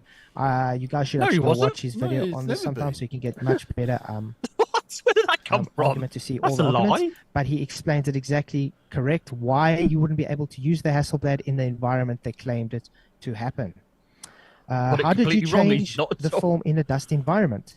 Now, this is the funny thing I get also. Why do they think the moon is dusty? Like, as in, there's dust in the air. I can never. No, it's entirely different, completely different. Yeah. Well, this of course is one of the reasons why they used Hasselblads, because Hasselblads have a separate film magazine, so you can remove the film magazine off a Hasselblad by you put a dark slide in it. It's the magazines are completely sealed. Which is handy because it means you could, here on Earth where it's a little easier to do, you can change film halfway through a roll by simply changing the magazine. Having have one magazine with colour slide in it, one magazine with colour print in it, a magazine with black and white film in it. Oh, and they do Polaroid magazines, so you can actually shoot Polaroids, which back in the day was really handy because you could check that you've got all your studio lighting correct by taking a Polaroid and checking it. A bit like you do now with a digital camera by reviewing the image on the back of the screen. Yeah. And remember, DSLRs have been on the market for about 8 or 9 years before anybody thought about the idea of making the screen on the back of the DSLR anything other than something to just look at the Menu. photographs you'd taken with it. Yeah. Yeah, so you're not actually with those particular ones. You weren't changing the film; you were changing the magazine. As it were, wasn't it? You Yeah, literally like a cartridge. the wasn't it? magazine. Basically, it's the back third of the camera. When you see the camera, all that, the back third of the camera comes I off. remember That's the bit the with the movie film in it, said- and that's the film magazine. Yeah. Yeah. But I can never get this because it's not only in camera, they bring it up in other things. This idea that the moon is dusty, like that there's dust in the air and you go out and you get covered in dust. It's like, there's no air. Yeah, so no, it's there's no entirely different. Nothing for the dust to sit in, and anything that gets kicked up falls back to the planet, back to the moon, obviously. Cause you're not going to be kicking dust up whilst you're standing there changing magazines on the camera, are you? Either, No. yeah. So there isn't. There's no dust in the air because A, there's no air, and B, you're not kicking up any dust. So you're working in a clean environment. If you remember, if you were actually putting the film into the magazine, about the only thing you'd really be worried about would be electrostatic attraction. Yeah. Yeah. But of course, you're not putting the film into the magazine because you'd never ever do that in a spacesuit because it requires a fair bit of manual dexterity. I mean, you might be able to get away with it in the capsules because you'd be able to take your gloves off, but I don't think I would be able to load film into a camera with gloves on. Yeah. There was a good example of this yesterday. You know, on the ISS they're doing another one of these 6.5-hour spacewalks. Yeah. There's a bit where they're trying to unbolt something. I can't remember what the hell it was, but they're trying to unbolt it because they're going to bring it inside and it's going to be brought back down to Earth, fixed and taken back up. Well, having trouble undoing this bolt, and they got the astronaut on the other side is basically using a crowbar to try and put pressure on this thing. So matey boy's got his drill and he's trying to extract this bolt, and it shears off, the bolt head's stuck in the tool. But there's 2 washers now floating about, and to watch him trying to catch these washers with his gloves that have got those sort of hardened fingertip ends on them. I mean, he was just chasing it all over the place. He the last thing he could do was actually grab hold of the bloody thing in his gloves. Yeah. You know, and it's a perfect example of how little, dexterity you've got for very small things in space. Right. Even more so when it's zero G. I mean, he was just he was just trying to trap the washer with the palm of his hand against something to stop it floating away because he couldn't actually get hold of the damn thing. Which is why they were just changing the magazine and not the whole camera. And it also varied as they went along too. Because what they started with on the 11 is different to what they had on 17. Anyway, go on. Sorry, Alan. When you go to the film archive, you will notice that every frame has it starts with AS for Apollo, and then it's got the Apollo mission number, and then it's got the film number, and then it's got frame number, and the frame numbers are continuous all the way through the whole Apollo series.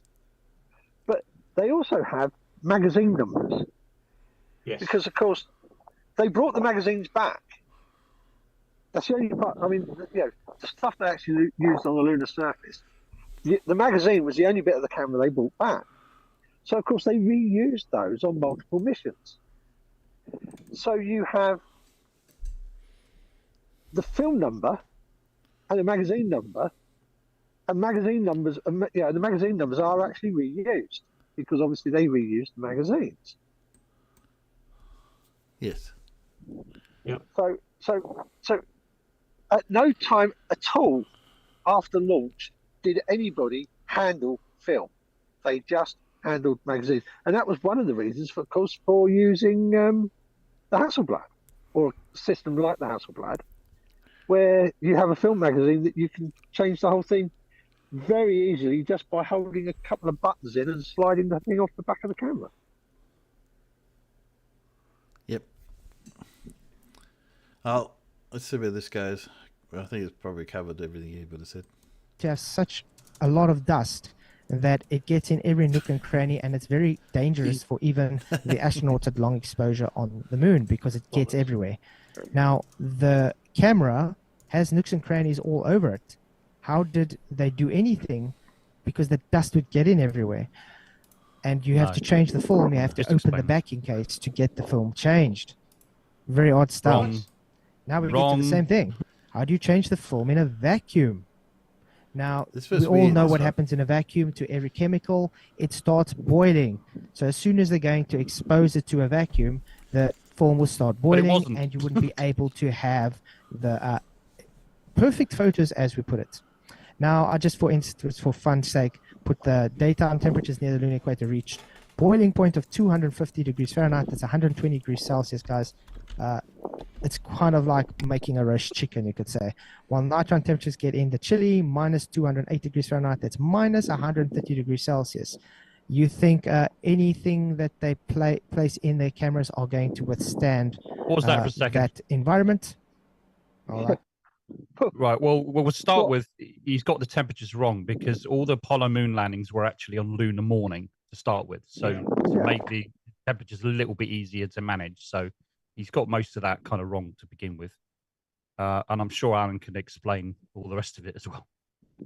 Well, yeah, they went in the morning, and the lunar morning lasts quite a long time, doesn't it? So So seeing as how a lunar day is like what 28 and a bit Earth days. I mean, what we should say is that all the EVAs were, because obviously you've got Apollo 15, 16, 17 were all there, a couple of days or even 3 days on Apollo 17. So all the EVAs were all during the lunar morning. Yeah, and so the temperatures are. It's not super freezing cold, although of course temperatures are. There is no air temperature, is there, either? No. Because there is no air. No, there is no air. So again, that's not a problem. Which is easy to manage. Yeah. The radiant on the cameras will warm the cameras up a little bit, but not super duper because they were reflective, so that was kind of helpful. And they weren't indirect. It's not like you're going to put it on the. It's not like you're going to stand it in the windscreen and leave it in direct sunlight, which even on Earth is never a good thing for a camera or what have you. Why do they say do not leave in direct sunlight on so many electronic items? Yeah, because it's not good. Exactly, not good for them. You don't do it on Earth. You don't do it on the moon. I think they watch too many. It's really a non-issue. It's really a non-issue for what they would do. Yeah, I personally think it comes from watching too many movies where they throw someone out in space and they instantly freeze or they instantly explode or whatever, and it's it's not how temperature works in space.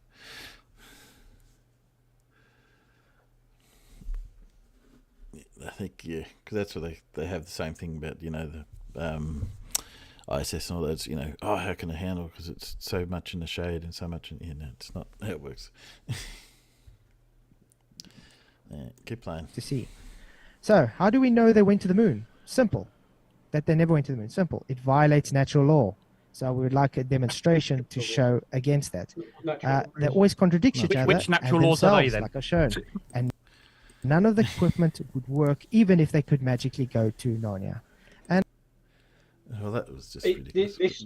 This really does annoy me because Flatsoid says this a lot, and a lot of them do when they say, it violates natural law. Do you know what natural law actually is?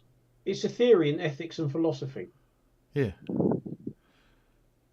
That's what natural law actually is. It's all about ethics. And they think saying natural law means something about gravity or thermodynamics. No. Again, it's like relative density. You're using a term, you haven't got the faintest fucking idea what it means. Or it does. That gets my back up. If you're going to use these terms, at least research them and see if they actually mean what you think they mean. No, that's too hard. Yeah. They can't actually define natural law. What's a natural law versus an unnatural law? What's that film clip he says? I do not think it means what you think it means. I think it does, yes, from Princess Bride, yes. Yes. Oh, was that what it's from? Oh, yes. Well, you should know that. Everyone knows Princess Bride. Come on. Anyway. And I give up the rest of my time. Okay, Please do. thank you very much, Flatsoid. That was excellent. Yeah. I think so now we have back basically- to Craven Mordick for 10 minutes of Pretty sure rebuttal he'll to the specific just evidence that bring up the same Flatsoid things, has but just check. brought up. To just quickly go over it, Flatsoid has suggested that because of the second law of thermodynamics, that space basically can't be real. He went over problems that would exist within the Van Allen radiation belt, affecting the film within cameras and how it would affect humans and stuff like that. He pointed to contradictory statements from different astronauts as to the nature of space and how it appears. Did I miss anything, Flatsoid? That's about it. And the equipment that can't really work. Yeah, and he suggested that the Hasselblad cameras that they used in space for taking these photos couldn't have operated in the harsh conditions that were presented with problems with dust on lunar surface and things like that. So, Craven, 10 minutes over to you to rebut that evidence. All right. First one is we didn't go to moon because space fake. I'm not going to have a flat Earth debate here. This is not the scope of this argument because that's where we're going with that one. Don Petit, Mike Massimino, and Chris Hassel, whatever his name was, I forgot. Hatfield. They were not Apollo astronauts. They were in low Earth orbit. They're going to see completely different things. Neil Armstrong, when did he say he didn't see stars? And then one of those, he was on the moon's surface in the daytime. How many stars do you see outside during the day? Michael Collins, the thing you're talking about with Michael Collins, that was a very specific experiment they did on, I think it was day 2. It was a solar corona experiment. The way that they were going on their path, they're going on sort of like the night side. So Yeah, pause their that path for to a the second. moon actually had it so that the moon was eclipsing the sun. Yeah, the one that they get all in a knickers in a twist about is when during the post-mission press conference 3 weeks later or so, was that Patrick Moore asked a question. He says, do you remember seeing any stars during the solar corona experiment? In other words, they were looking at the solar corona and he was asking a question, could you see any stars? And of course, they say no, they couldn't. And of course, Flurfs being Flurfs, they cherry picked that and picked it out is that they couldn't see stars. Yeah, that's where it comes from. Yeah. But you're not going to. If you're looking at the solar corona, you're looking at a bright object. Well, no, you're not going to see any stars. Of course, you're not. Same reason why you can't see stars out when you're out in the daylight. Or while you're on the moon, because it's you're standing on something that's quite a bright area comparatively. So, yeah. Yeah, I mean, that's like there is only one way to photograph a full moon and have it be able to show stars in the background of the full moon. Do it on a full lunar eclipse. Yeah. Yeah. Because at totality, the moon is so dim, you will actually see the stars in the background. Yeah. I am here. Sun. So what they were trying to do is they were trying to take some photos of the sun's corona based on their path. So once again, if you're looking at the sun, how many stars are you going to see? And also, let's see. He said Buzz Aldrin was describing it. The Apollo computers actually were able to find, they even had star maps that they brought on with them. They would track and enter stars, and that's how the computer was able to determine their position in space. So there absolutely were stars in space at the time. Let's see. The Hasselblad camera and the film. Can you show what kind of film they used? Because what I see is they actually used a different film. It was a different emulsion because they knew they were going into a vacuum.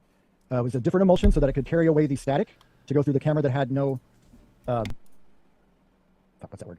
The thing that makes things slide, lubricant. They had to remove the lubricants from the camera. The camera was very heavily modified in order to go to the moon. It's basically like the world's most expensive single-use camera.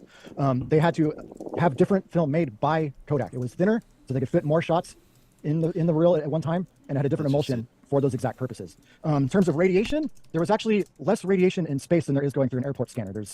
I don't have the numbers in my head, but an airport scanner, it's meant to like go through everything. Now, even the metal in a camera can block there is more radiation in space, correct. We went past the Van Allen belts. So that magnetic field will actually control some of that ionizing radiation coming in. But even the stuff that's on the moon, the camera itself, based on its materials, even the paint that's put on it, is going to help mitigate some of that. I want you to go ahead and tell me about that vacuum experiment, because I think I know the one you're talking about, and those were not the same conditions that camera and film was exposed to.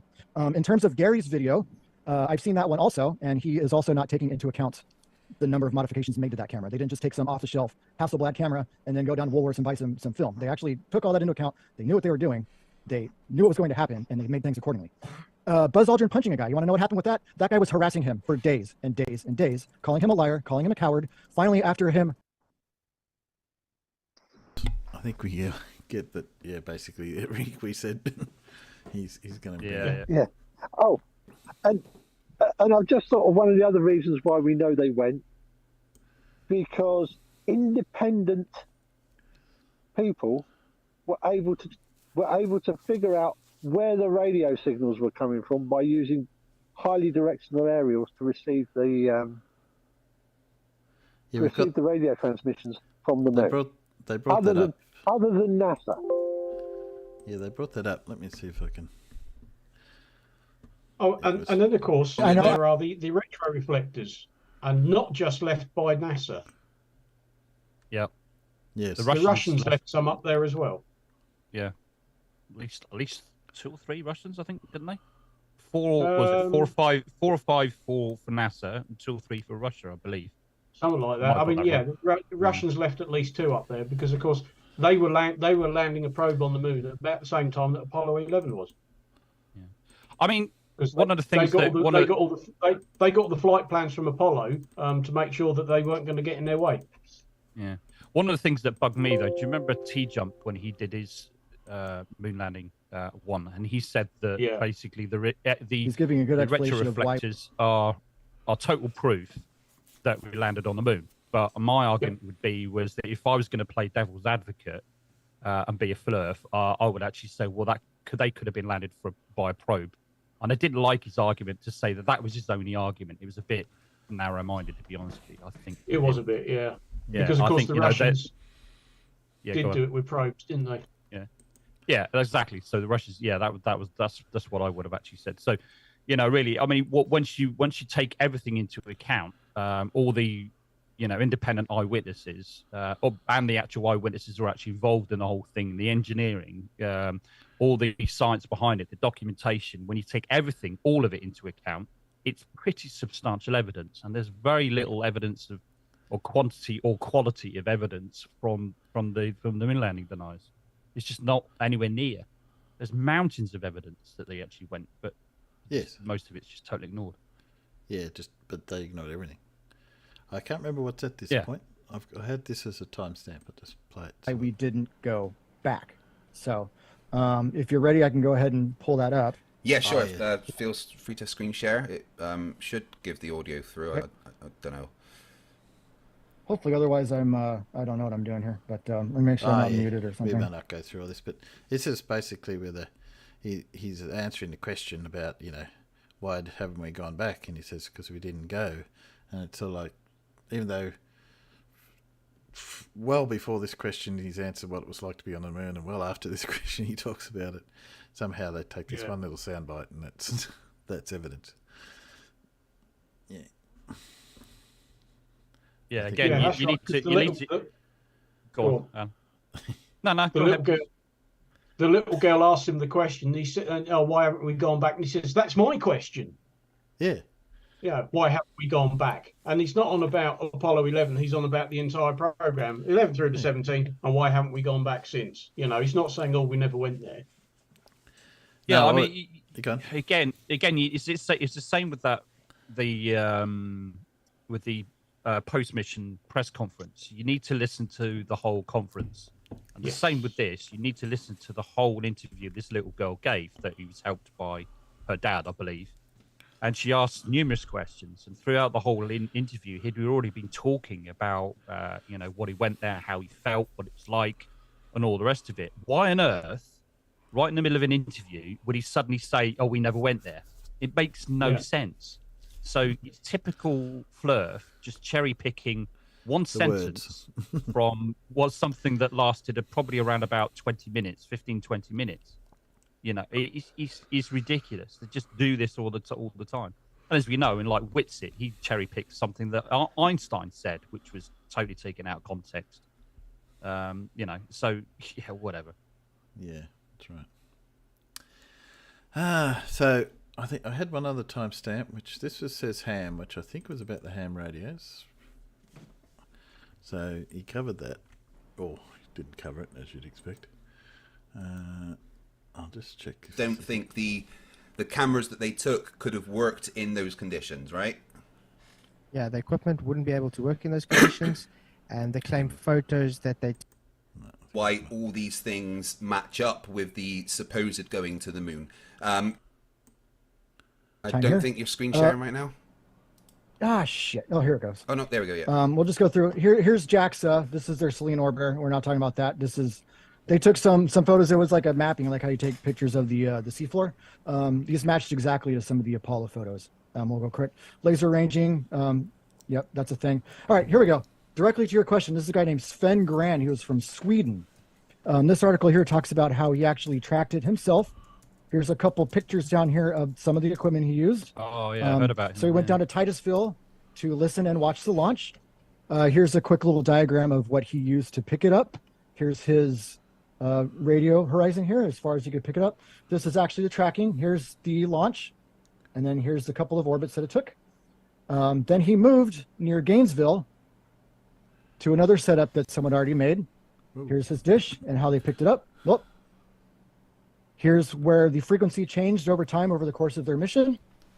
And here's a little log that he made of everything he picked up, when, where, how, what they were saying, what the frequency was, what time, all the way up till when he stopped doing it on the 12th of December. So that was not made up. That's someone who actually did it and published it on his own personal website. So briefly off.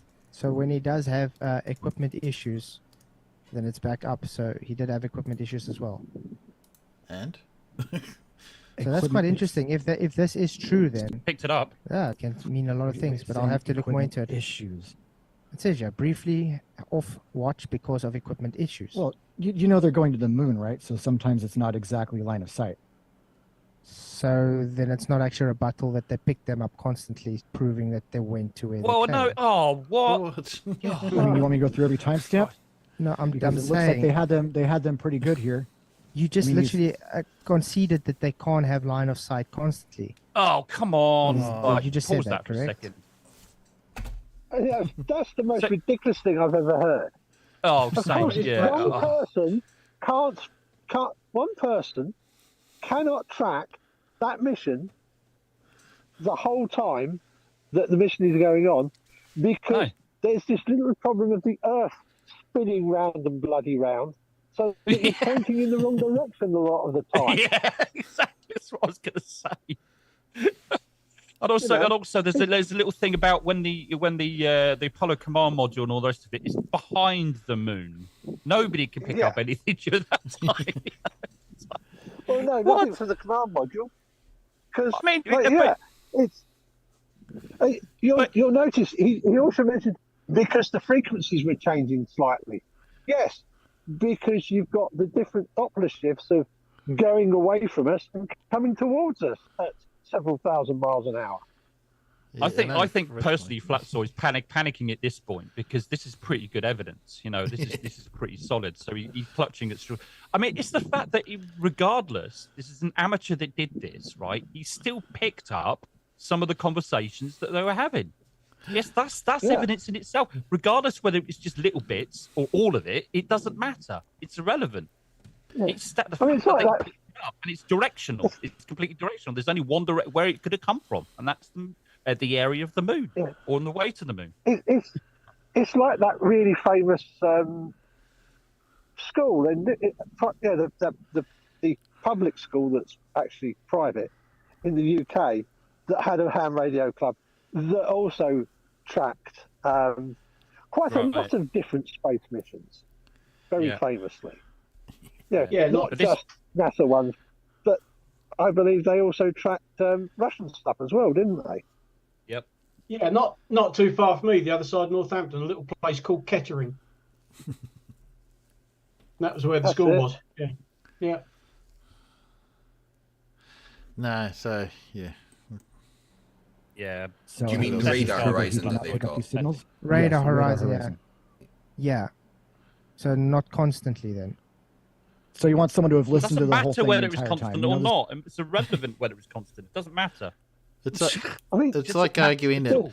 if you're on a YouTube feed with somebody and they drops out for a few minutes, then you can disregard everything the person said from then and from then Yeah, on. yeah. Basically, what he's saying is, you weren't, because you kept dropping out. You weren't there. Yeah. What? I mean, how many ground stations did NASA have to maintain constant communication with them? And Oh, where I don't were know. they? Yeah, all over, everywhere. Yeah, including was it New South Wales or Victoria? Yep. Timbo. Oh, sorry, can't part of remember ACT. exactly where the ground The station New is in South Australia. Wales. I think there's a few, but there's definitely two that I'm aware of, or three actually. Yeah, Honeysuckle Creek and the one outside of Forbes. They were both there. They actually received the signal first, so they like for the moon landing signal when they're actually getting out onto the moon. It was actually done through Honeysuckle. In a nutshell, Flat Sorry, that was a stupid fucking argument and weak, pathetic. He's panicking right now. He's panicking. Yeah. No, I'm not saying that. Right? This is interesting what he brought. I'll look looking more to this though. Well, I do have the link or the website right down here. I'm not going to list it out, but if you want to get it, that's the website of the guy who did it. So I mean, this is just a screenshot of his article. Okay. Yeah, Yeah, sure. Sven I'll Graham. definitely look into it. Thanks. No, you won't. Yeah, and so the Soviets, they actually did, because they had the Luna 15 mission that was at the same time, unmanned mission. They wanted to actually beat Apollo 11 there, but it crashed. They actually had to, I mean, obviously I can't, you're asking for documentation, but they did actually have to coordinate with NASA so that they wouldn't crash. Yep. So they were actually also 100% tracking that. Actually, fun fact, first known cooperation between the two nations. That's their moon rocket that didn't fly. That's their lunar module that also didn't fly. And once again, this one on the left, I can't say that was true because there's not an actual document of it. But they did actually recovered a Apollo lost capsule and return it. So, yeah, there is evidence of other countries having tracked it and saying, "Yep, it's legit." But I think I'm But he sure was I've seen wrong. He said Apollo that the capsules more than one. Russian rocket didn't fly. It did fly. It just didn't make it to space because it blew up, either on the launch Yeah, pad didn't or get in very flight. high. Yeah. Didn't get high enough. Not quite right though. No. Isn't there some suggestion that more cosmonauts died than Russia ever admitted to? Yeah, there is. I believe so. Yeah. Yes. I definitely believe seems, Russia have lost a lot more cosmonauts than NASA did astronauts, especially up to the end of the Apollo program. Yeah. Yeah. And well, they're also the only ones to have a known cosmonaut die in space was a Russian one. But yeah, he wasn't happy about it. Funny enough. Correct. How is that possible? If it's the same Apollo capsule, something I else. didn't say it was the same Apollo capsule. I said the Russians recovered one that was lost and returned it to NASA. Is that what I'm talking about? Yeah, the one that was supposedly in sea, that was lost when not supposed to be in space. It was Okay. What's so difficult about that? So they found an ocean, therefore it didn't go to space. Got it. Remember what our argument usually is? They dump it in the ocean, and then they have an air show for I everybody. never argued that they dumped it in the ocean. I say that's our argument usually. That's what I'm saying. Okay. Yeah. It's So certainly a lot But I said safer it to was- dump it in the ocean than on people, right? Yeah. And the Earth is covered 70% in water. Yeah. I think we know where that's going. It's getting on. We're just past 11 o'clock here. Paul, are you still awake? I am. You am? You feeling up to doing I a am. quiz? I do have one. Yeah. Oh wow. Well, I don't have to have an internet now. You can just share. I'll unshare. Although I think I've got it set that we can both share at the same time, but that would be scary. I shall go back to the start of my quiz. Anyway, I enjoyed that. Thank you very much. Yeah, that was very enjoyable. Was it? What, listening to Flatsoid lie and talk shit? Well, you know. I know. I'm only joking. Although the odd people that are going to walk past now are going to be possibly slightly less weirded out because the batteries in my wireless earbuds have just died. So there is actually now noise coming out of my phone. Oh, right. Because while we've been sitting here, I've had a couple of different groups of cyclists go by. And I'm just sitting here talking to myself. Yes. That's okay. They just say, just to know. Although you are sitting out in the field, they might be saying, oh, I wonder if he's lost. Let's see if anyone's wandered off from the nearest whatever. Well, there we go. Here we go. Indeed. Jimmy beats his What cock. have we got today? I'm sure he does. Rumpled foreskin. Farming with dynamite. Oh, I never tried that. A few new hints. By DuPont. That would be fun. Yes, Ritual and decorative arson. Like that one. Ritual and decorative arson. All my friends are dead. All my friends are dead, yeah. Oh, Lord. I certainly never had any of those children's books when I was young. No. Oh, dear. Crabs with girls. I didn't see that one. That's what...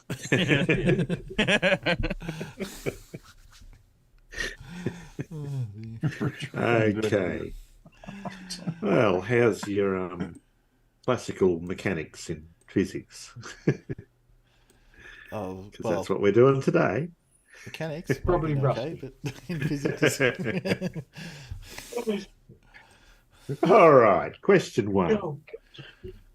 A racing car of mass 700 kilograms, no pounds shit here, including the driver, is travelling around a corner at a constant speed. The car's path forms part of a circle of radius 50 metres, and the track is horizontal. The magnitude of the central force provided by friction between the tyres and the ground is 11,200 newtons. All right, so you got the cars going around the corner. Probably not like that, but what is the speed of the car? Any idea how to calculate this? Or what you would even use? What's the coefficient of side friction? No, you don't need to know that. No, you don't need to do that. Well, it will depend on So we're talking about the... Go on. You're really talking about the centrifugal force. Yep. Isn't it? I did that the other day. And well, you remember the formula for that force? Oh, I should. It's mass times a couple of things. Huh? R in it. Well, you need to. There's an omega in there somewhere, isn't there? There's a what? An omega, yeah. Omega squared, actually. Yep, except we're not given that. Yeah, except that.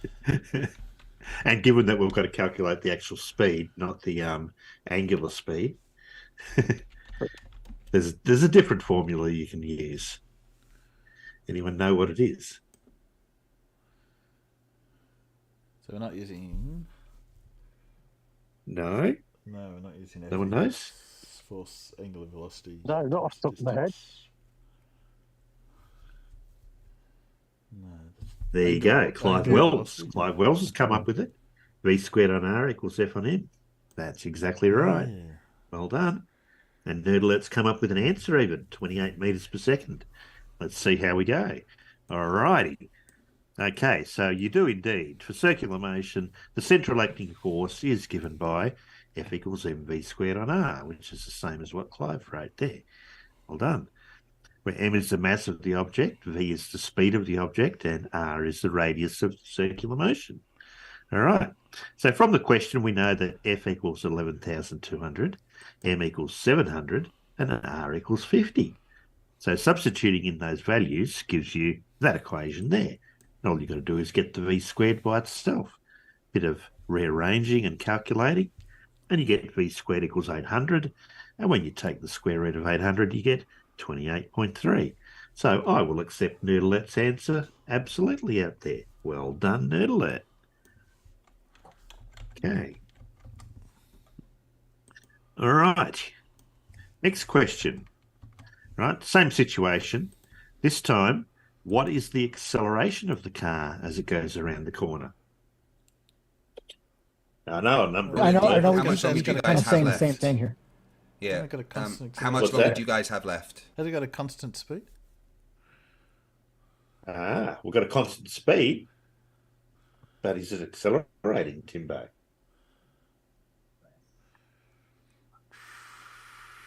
I'm trying to see what would change. Of course it is. Otherwise, the question wouldn't ask, what's the acceleration? Yeah, I figured that, but I'm trying to work out where the acceleration is. Yeah, It's why got to be why do we classify this as accelerating if it's going at a constant speed? Well, it's changing vector. Yeah, exactly. That's right. It's changing direction. So the velocity is actually changing, not the speed. Okay. So if the velocity is changing, then it's accelerating. And Nerdlet says he already applied the formula. All right. So the acceleration is given by v squared on r. It's part of that equation we had before. And if you put the values that you know in there, we knew the value. We know v squared was 800, and r was the other thing. 50 so you calculate that, and you get an acceleration of 800 divided by 50, which is 16 meters per second. So which well form done, is that Nerdlet. So which form is that coming from? Sorry, Paul. To get the A in there. What's You that? Just drop the mass out. Oh, okay. So using the mass for the acceleration, ma, force equals ma. Oh, yeah, I see it now. Yep. Okay. F is mv squared over r. mv squared on r is the force. If you Right, take that's the away the force. mass, divide by the mass, divide any force by the mass, and you get acceleration. Yep. Yeah. I'm with you now. Okay. You're happy with that? Good. Yep. All right. All right. So this time we've got physics students, and they're doing an experiment in which a block M1 of mass 0.4 kilograms is being pulled by a string across a frictionless surface. All right. The string attached over the frictionless pulley to another mass M2 of 0.1 kilograms. The second mass M2 is free to fall vertically as shown in the diagram. Very simple experiment. All right. So the block is released from rest. What is the acceleration of the block M1? Block on the table. How fast does it accelerate?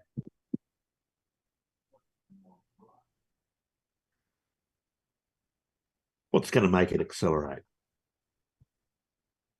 Sorry, gravity. Well, the gravity acting on M2 is going to make it accelerate, Yes. right? Well, that's, yeah, that's right. Yep. Yeah. So how much will it accelerate? So what's the force?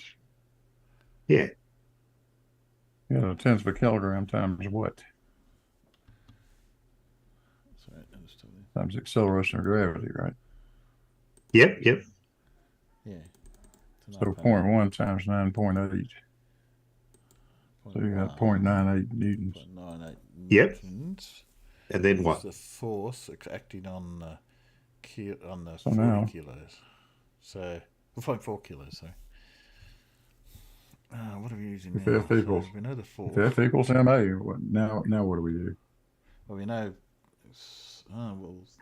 We're trying to work out acceleration, aren't we? So we know the force, we know Yeah. the mass. So we're just dividing the force by the mass. So Yep. divide that There you by go. And you'll end 0.4. up getting what? So going to be 2.45 or 2. I got 2.45. No, it's got 2.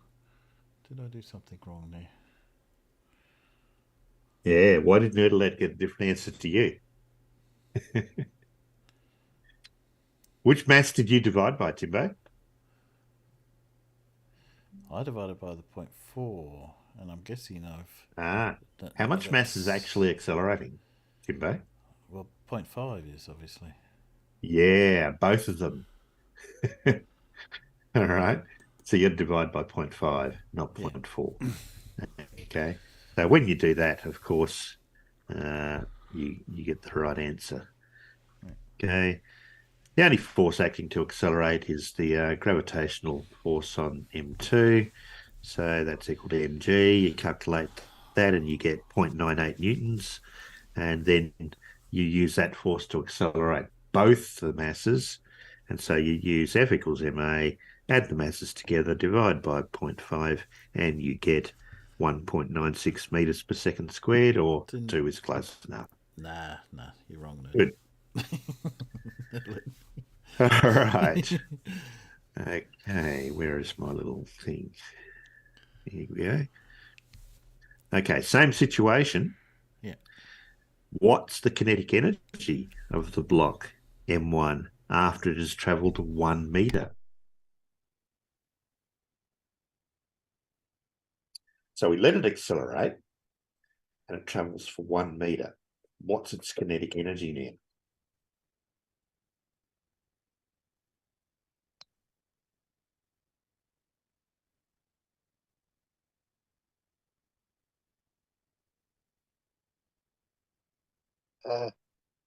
Half mv squared. Yep. So how would you calculate that, Alan? Well, we just calculated what the acceleration was, which you said was 2 meters per second. 0.9. Yeah. So we know that after it's fallen for 1 second, it will be traveling at 2 meters per second. Yeah, but do we So know now that we know it's... what- So now we know what v is, so we can square v. We already know what m is. But do you know what V is, Alan? Because nothing's here saying that it's falling for 1 second. It's travelling 1 meter, not for 1 second. I was trying to work out how long it takes Sorry. to get to 1 meter. Misheard it. Yeah. So I have to work out how long it takes to get to 1 meter.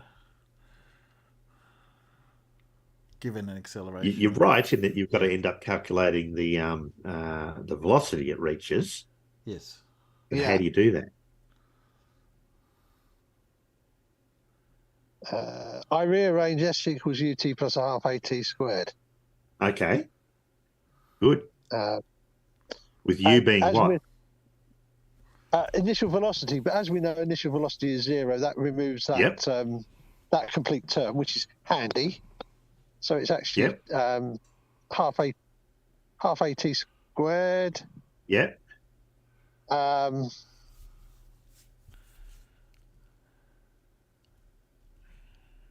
But you see, you don't need to know the time, Alan. You need to know the velocity. So we use a different formula. We use the other one with the distance in it. All right. V squared equals u squared plus 2as. All right. I can never remember that one. 0. Right. So you double the acceleration, multiply by 1 meter, and you get the v squared being 3.92, and then all you got to do is multiply it by the mass and halve it to get the kinetic energy, and you get a kinetic energy of 0.78 joules, which is what Nerdlet got. Exactly. Well done, Nerdlet. You don't have to calculate. You're on fire. Good. Unfortunately, I made too much use of the back of the tables books that we got that had all the equations in them. back of the envelope calculations. Who needs to remember all the equations, even for exams, when they're in the book they give you when you go into the exam? Okay. All right. In designing a bicycle track at a racing track, the designer wants to bank the track at a particular angle, right? So that the bicycles will go around the corner with no sideways frictional force required between the tyres and the track at 10 metres per second. Figure 2A and 2B show this, all right? So let me get that up. So that's what they want to do. They want to design a banked corner, basically, like that. Circular path of the bicycle has a constant radius of 100 metres, and the bicycle will be travelling at a constant 10 metres per second. Right? What should the value of the angle be? How would you calculate that? So that the bicycle doesn't have any sideways friction.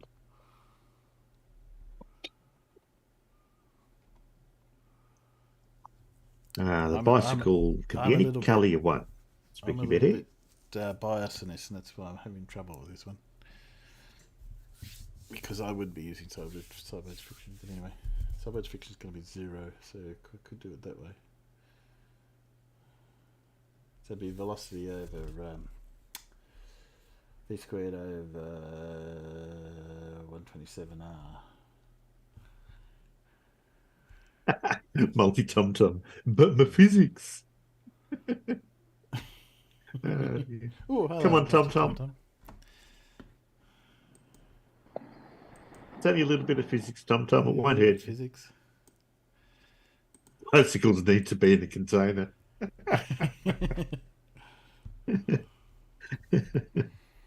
Yeah, I just made multi-tom-tom. Anyone know how to do this? You can't get kicked or silenced. I've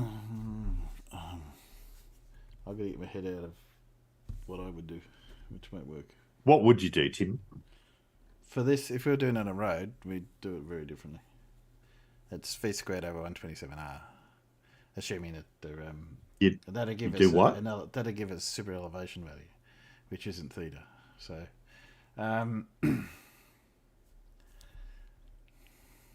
it's obviously a similar formula, but I've got to. Okay, Nerd Alert's come up with an answer. Let's see if he's right. 5.85 degrees. All right. So what you need to consider is here you would have had to have drawn a vector diagram of the forces that are acting. So you've got the weight force, and you've got the normal reaction force, and you have to resolve those. Now, the normal reaction force will be acting perpendicular to the surface, so it'll be at an angle to the weight force. So the horizontal component of the normal reaction force will be the centrally acting force, and the vertical component will counteract the gravitational force. So you can write those in as, where are we here? Let me click that.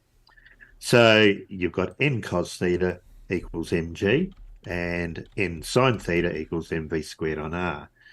And when you combine those two equations together, divide one by the other, you cancel out the n's and you cancel out the m's, and you just end up with that tan theta equals v squared on gr.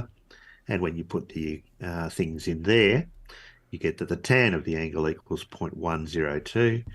And when you take the arctan of that, you end up getting, indeed, 5.8 degrees. I agree with you, Nerd Alert. Well done.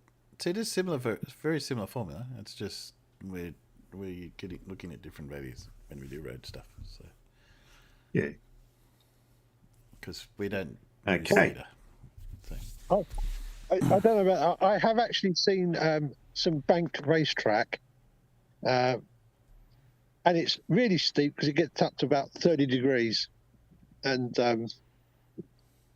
it ain't flat. It's got a curve into it as you go up. Yeah, yeah. That's you have it. You have a super elevation. And it's really funny when your son walks to the very top of it, and it's a bit damp on all the moss, and he ends up sliding almost halfway down it on his ass, getting soaking wet. So that he has to. So that he has to have no dry clothes to wear in the car for the 3-hour drive home. Yes. And for those who are curious, that the only difference we would I like Spooky Ben Hare's comment. Sir, Nerdalert keeps looking over my shoulder, sir. Yeah, getting it right. Yeah. All right, we've got a roller coaster move this on, time. Yeah. A roller coaster is shown in figure 3. All right. With people in it, has a total mass of 1,000 kilograms. Car starts at rest from point A with a vertical height of 20 meters above point B. Right? Ignore the effects of any friction, of course. Right? What's the speed of the car at point B? How would you calculate this?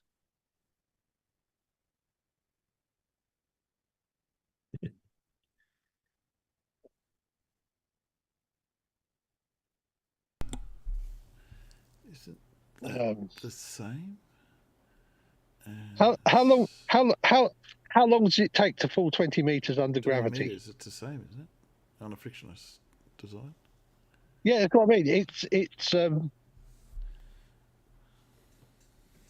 as far as I remember, you just need to do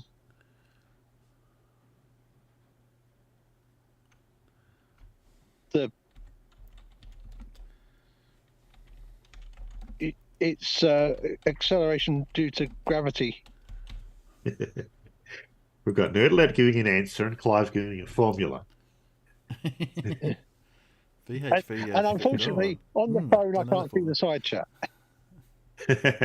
Yes, Alan. Well, the principle we'd use, I guess, here is that potential energy is going to be converted to kinetic energy, right? You know that.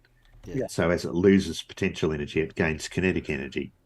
So at the bottom, where it's lost 20 meters worth of potential energy, it's going to gain kinetic energy. So you just equate the two. So when you equate the two like that, all right, so the potential energy is just going to equal mgh. I mean, the kinetic energy is going to equal mgh. But of course, we know that kinetic energy is half mv squared, all right? Yep. And so when we put that in and calculate for v, we get v squared equals 392, and the square root of that equals 19.8 meters per second squared. Right? Oh, that's the wrong unit in there. I've put the wrong unit in. It should be meters per second, not meters per second squared. So Nerdalert was that's a wrong typo. and Clive was right. Yeah. Okay, I'm not sure how Nerdalert got 6.3 for that.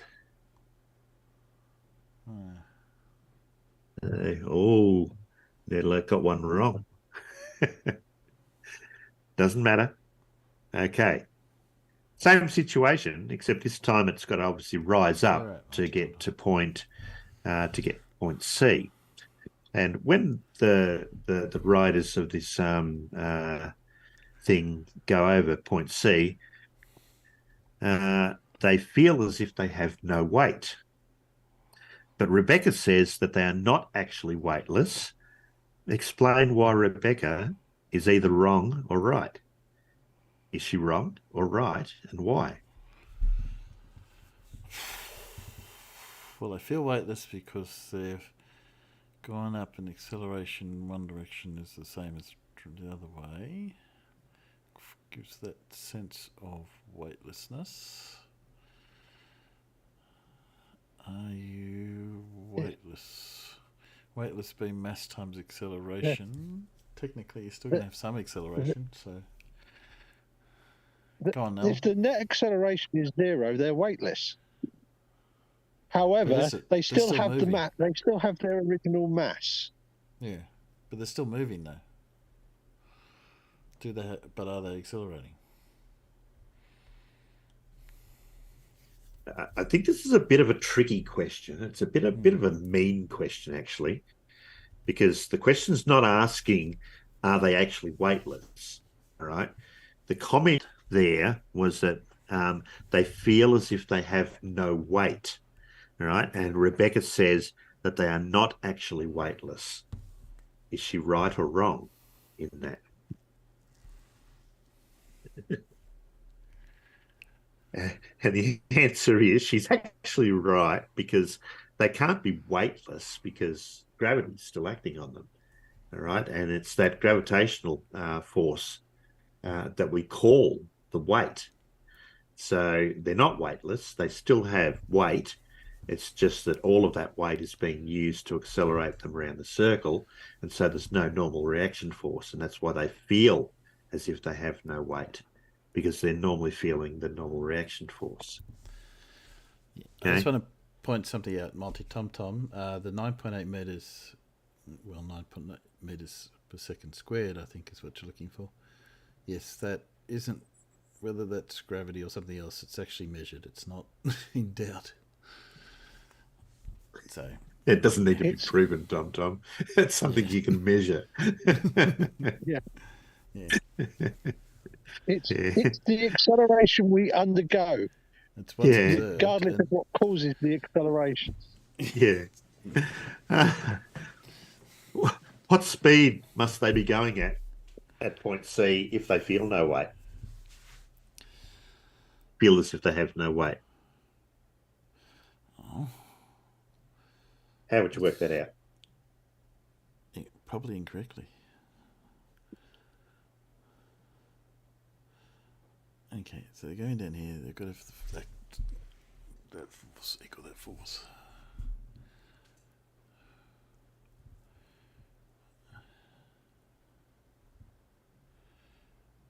For a radius of 10 meters. I haven't got a clue about that one. My initial reaction was, would you need to know the distance from C to B? But nope. All you need to know is that the radius of curvature at C is 10 meters. Yeah, and we know the mass. We think we know the mass? Do we know? Yeah, we know the mass.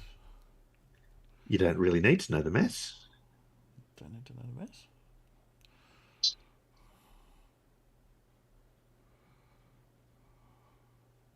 Nerd Alert says 9.9 meters per second.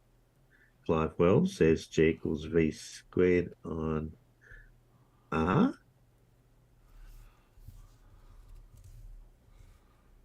I figured R had to be in. Let's That's see. why you put 10 meters in. Yeah, for them to feel as if they have no weight, the acceleration must be the same as the acceleration due to gravity at that point. Okay, so all of the acceleration of gravity is going to be used to make them go around in that circle. Okay, so V squared on R equals G, just like Clive said. All right, so you put that in, and so V squared equals 10 times 9.8 or equals 98, and then you square root 98 to get 9.9 meters per second. Well done, Nerd Alert. You've recovered your poise there. And your second last question: a helicopter is to drop a rescue package for a group of hikers, right? The helicopter is traveling with a speed of 10 meters per second at a constant height of 200 meters over level ground. The situation is shown in figure 4. Of course, you ignore air resistance. Yeah. Pilot wants the package to land beside the hikers, not on them, beside them. At what horizontal distance D from the hikers must the package be released from the helicopter? How would you work this out? We've got to work out at a velocity of 10 meters per second, how long it takes to travel 200 meters given an acceleration of 9.8. So, because obviously... Yeah, you just need to know how long it takes it to fall. Yeah, yep. Basically. How would you work that out?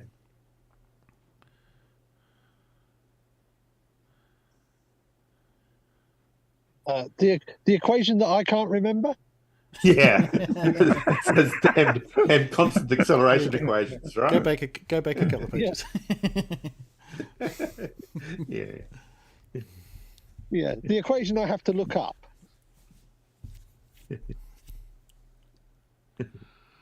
Nerd Alert likes the word poise. Poise. Yeah. You get to know that word really well when you're working with viscous fluids. Yes. Points. Oh, that's got an answer already. So what's the actual horizontal distance from the hikers? Master package. Direct from the helicopter. So. Money sometimes answer. You hover and wait for the globe to spin to your point. If it was so easy.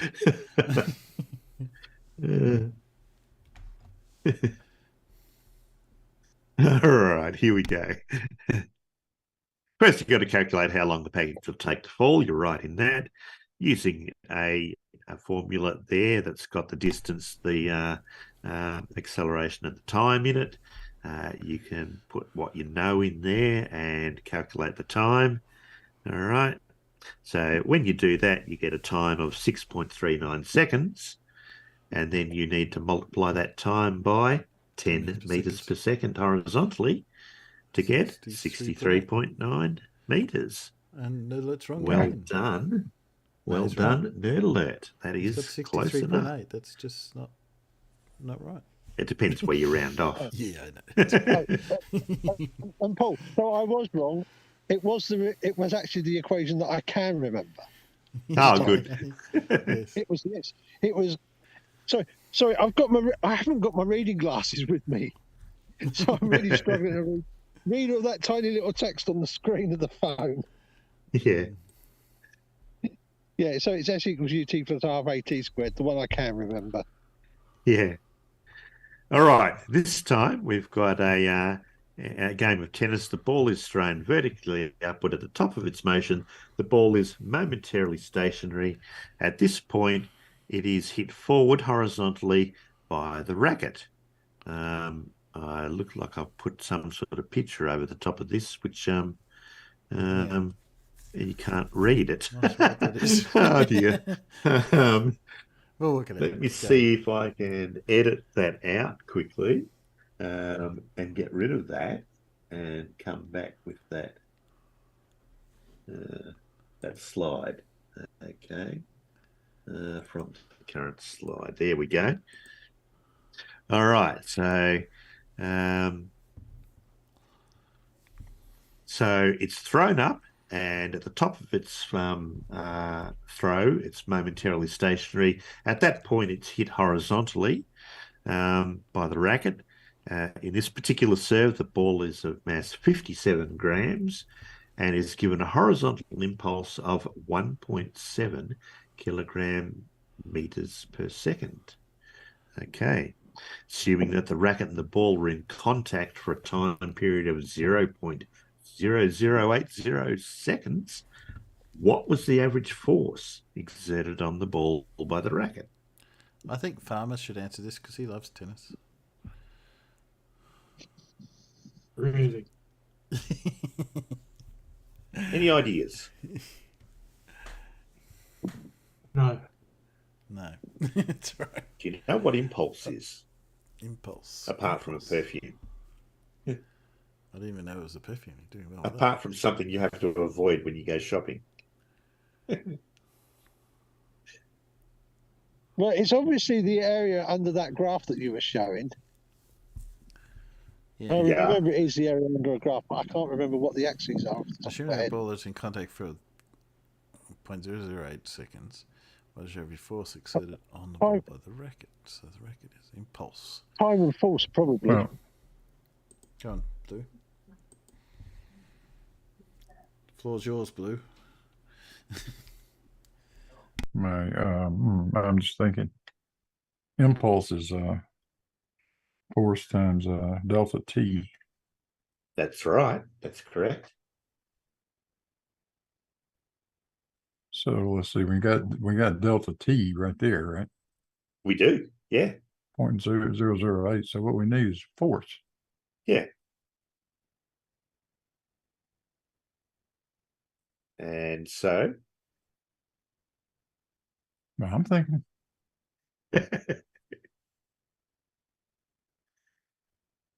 So let's see.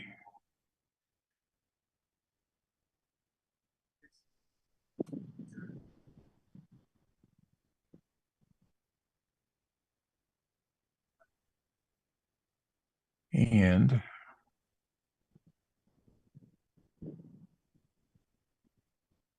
oh, wait a minute.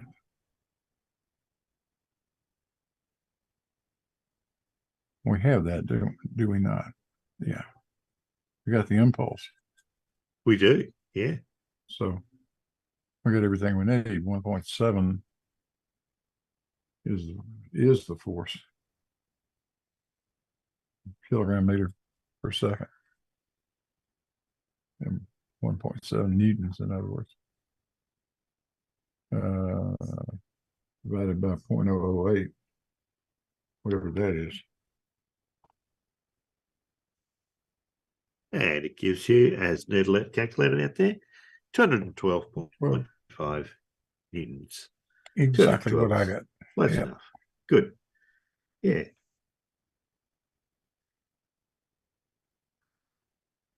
Multi-tom-tom. Isn't it amazing that you can do gobbledygook calculations but don't understand the properties of water?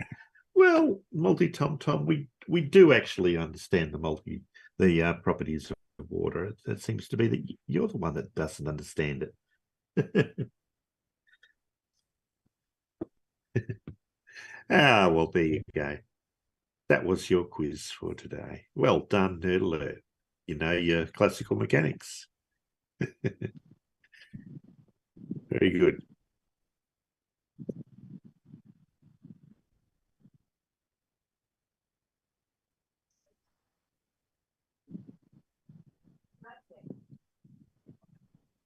Sorry, I didn't partake in that quiz. I was doing a bit of DIY. I've been building a freestanding shelf, a little miniature freestanding shelf while you were doing that. I was listening though.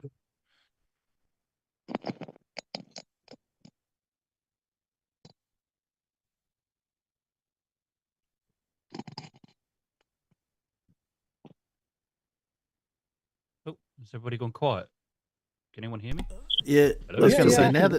now that you've done the shelf, you need to know what the mass is that you're going to put on the shelf so that we can use the applied physics that Paul's just gone over with us, and you can work out what strength nails need to go into it to make sure the shelf doesn't fall down.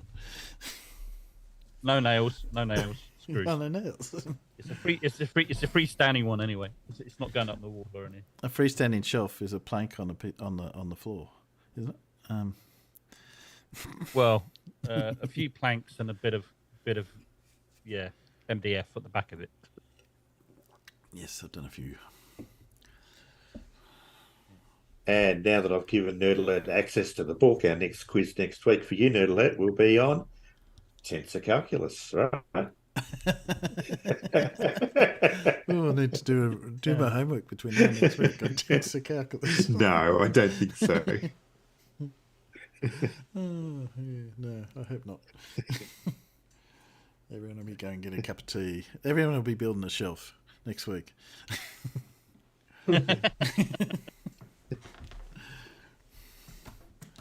Well, it was one of those jobs. It's only a little one, so I thought I could do it while I'm sitting down here, actually. So I just did that. What have I got here? I've got a few. Switch. So now that we've done our physics, we can pick up another expertise. I've got long distance calls in the US. We can do magnetism. We can do alcohol. We could do the metric system, or we can do opinions. Give me any. What was the first one or two? I can't remember. Long distance calls, long distance phone calls. Magnetism, alcohol, metric system, or opinions. I don't know. If the opinions long one distance calls comes kind of grabs from my attention.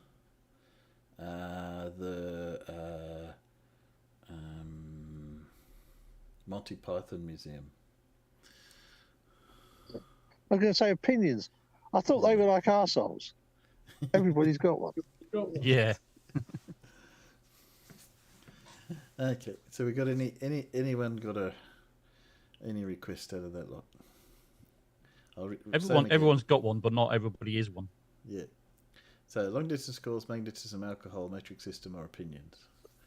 Pick one. Anyone? I'm gonna say long distance calls, but that's just me. Long Depends distance what everybody else calls. We got that. I mean, we can get to the other ones another time. That's fine. It's not like we're never going to do them. Okay. Well, let's put. I think the audience here is probably more likely than not to understand metric. No, this one is a very old Yeah. metric thing, trying to convince Americans they should become metric. That ain't gonna happen. Never. It's actually never, produced never, never. As an American in the 50s, trying to say, when they're metric, and it's quite funny because it starts off when they're we become metric in the Americas, in the USA. This is how it's, yes. Anyway, I mean, I mean, here in the UK, we're still kicking and screaming into the metric system because we still use a bit of both.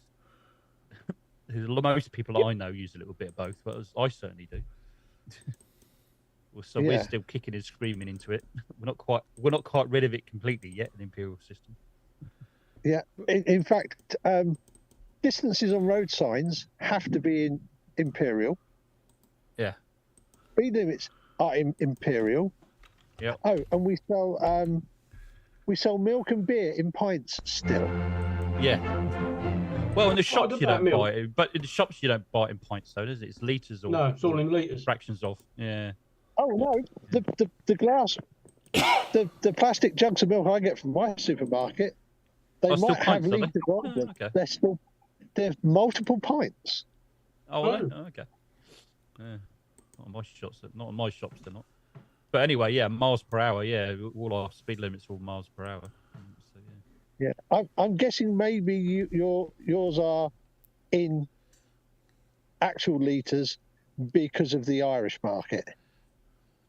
I don't know. I don't think so because we do. I mean, my local shop we get local milk, but we also get milk from. If you go to the supermarkets like Tesco's or Asda, we get they're from England or Is wherever it a else. local shop for local people? Yeah. My local shop. Yeah, it is local. It is local milk. Local shop for local people. We'll have no trouble here. So, yeah, it just depends. So yeah, whether I go to the supermarket or whether I go to my local shop, it's all in litres. So yeah, it seems to be. I mean, yeah, the bottles I get also have litres on them because everything gets dual marked. Does it? Oh, I haven't noticed. But if you actually look at it, it's not a rounded number of litres; it's a rounded number of pints. I mean, even like plumbers. Like you still, for instance, you hear something. Oh, you need 1/4-inch pipe for that. You know, it's still doing it. You know. Oh yeah. That's very common. Yeah. Because it's a defined standard, and we have lots of old buildings with lots of plumbing already in it. Yeah, that's right.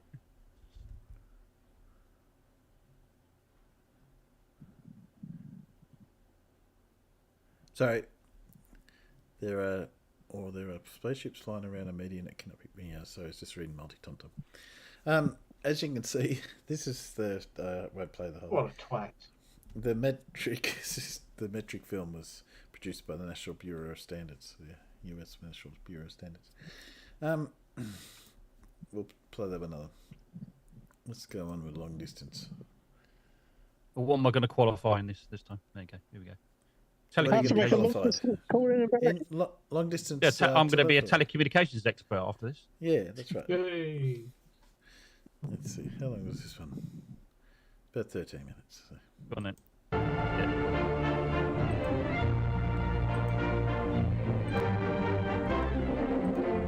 Long distance. Long distance. Long distance. Millions of times every day in America, a voice on a wire briefly and simply identifies itself in 2 words: long distance. Not anymore. These words form one of the most familiar phrases of our language. It is a phrase that announces an unseen personality, an alert young woman who needs to know only who or where in order to make a path for speech to town or countryside over the horizon. It suggests naturally a watchful feminine presence at a switchboard and a supplementary agency that in a few seconds can select from countless routes the one that best can take this speech to faraway places.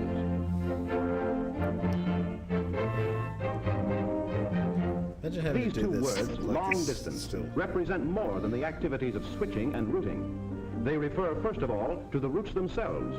These routes are special ones, supplied with equipment to make far speaking possible, however great the distance. Many of them provide direct wires for communication between busy centers, as modern substitutes for switching interruptions of an older day. No, they don't. By connection with the local systems of every area in the land, they form the unified network that pulses with the flow of talk, expressing the activities of industry, agriculture, government, and the home life of the nation.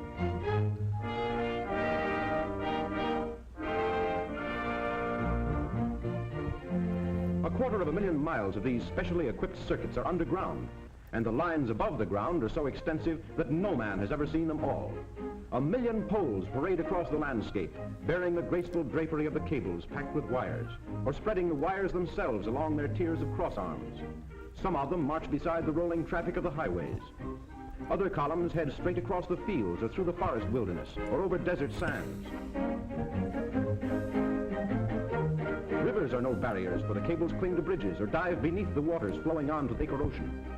At times, ingenious structures take the wires over river beds that may be either dry or white with foaming water, as the season wills. There are highways of wire that bridge the entire land between the seaboards of the nation. These vital transcontinental arteries scale the mountain ramparts of the East that once hemmed in the builders of the infant republic. They stretch across the prairies, where the covered wagon made its plodding and heroic way. They climb the lofty ranges of the West to spread their circuits thousands of feet above the level of the sea. They traverse the land where once the cry rang out, "Remember the Alamo." They span the deserts of the great Southwest, where Coronado's men once bore the banners of old Spain. The romance of America's growth speaks from the vast expanse now crossed so easily by the flying words of men. It is an epic story, for it tells of the creation of an empire, as vast territories were added to the new nation in less than a lifetime, until its lands stretched from ocean to ocean.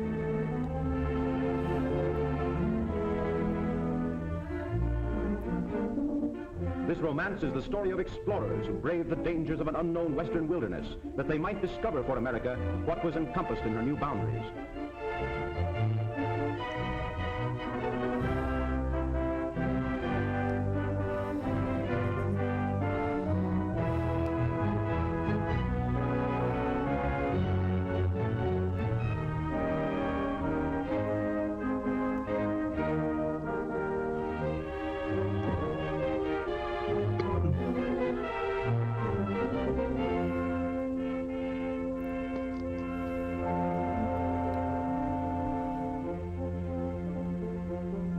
It is the record of the traders and trappers who were the pathfinders of a coming civilization, of the pioneers who followed the setting sun to cross a continent, making history with every weary mile.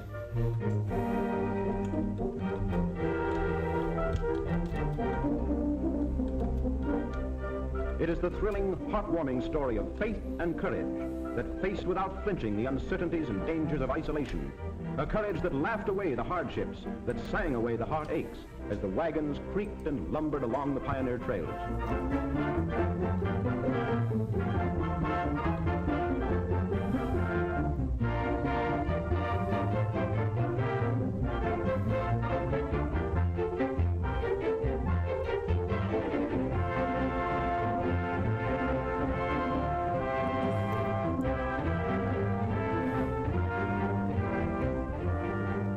And it is the story of still other pioneers whose enterprise and genius met the human need for links that would bind together men and families and communities, though a continent was between. Pony Express.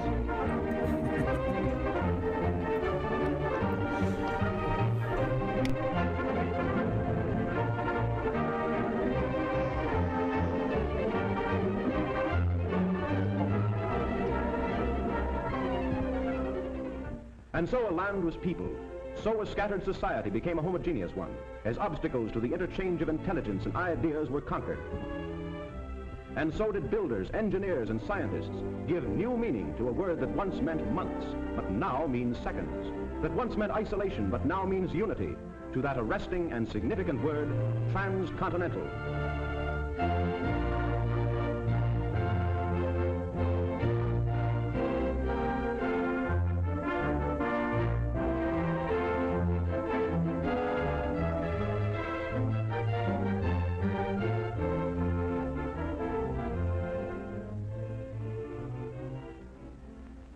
But long distance means more than wires.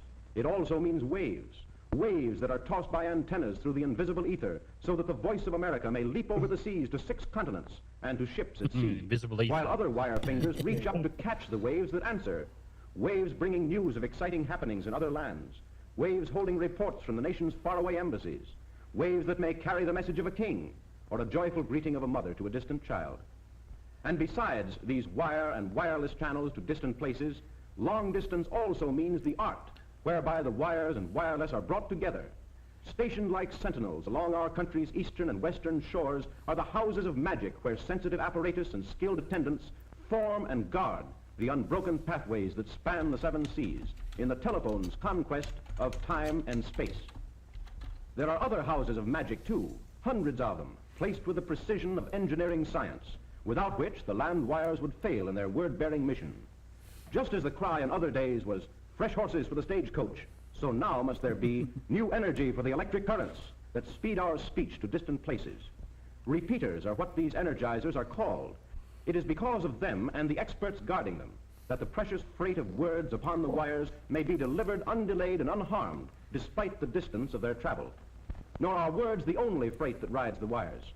There is music, too, that must travel unimpaired by the length of its journey. For long distance is each wire network that brings to broadcasting stations the songs of the day, the music of the masters, the voice of statesman, humorist, newscaster.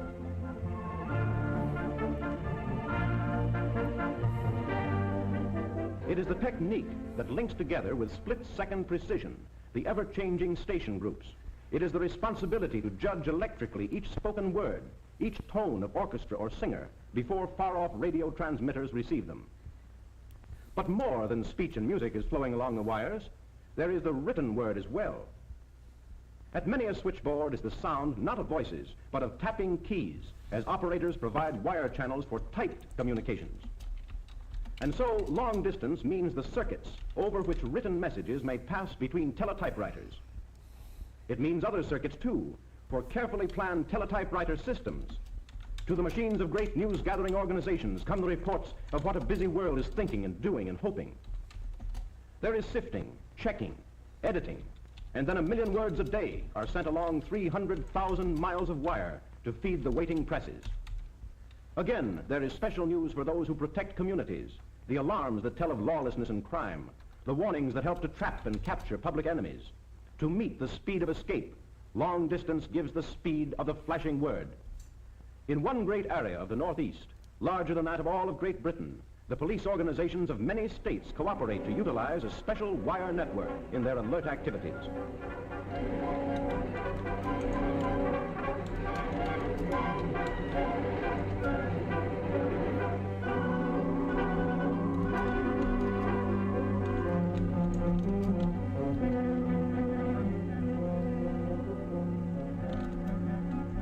And who does not know of the federal agency whose vigilance and efficiency must be nationwide in scope? To its headquarters lead special circuits from every nook and corner of the land to report investigations, to carry back instructions, orders, decisions, to interchange vital information for the protection of the public welfare. And there is other vital news. It is that which is compressed in the terse language of coded reports to guide the flying men of this modern day whose confident passage through the air depends on what the wires tell of fog or wind or rain or sleet or landing field ahead. Finally, there are the organizations whose trust it is to defend the nation. Their protective services rest on the coordination of widely scattered units. Their far-flung activities are unified and mobilized through the swift transmission of information, of instructions, of commands. Long distance is here, too, called to the colors and serving with pride.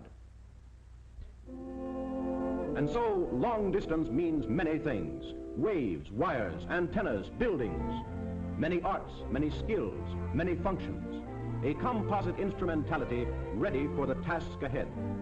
And giving this instrumentality life and energy is the spirit that moves men and women everywhere who undertake the duties of communication. It is the spirit that fights the storm and keeps the wires working, come sleet or snow or hurricane or flood. It is the spirit that speeds, in routine or emergency alike, the words that question, that answer, that decide, that summon aid or give it. It is the age-old tradition of the message bearer.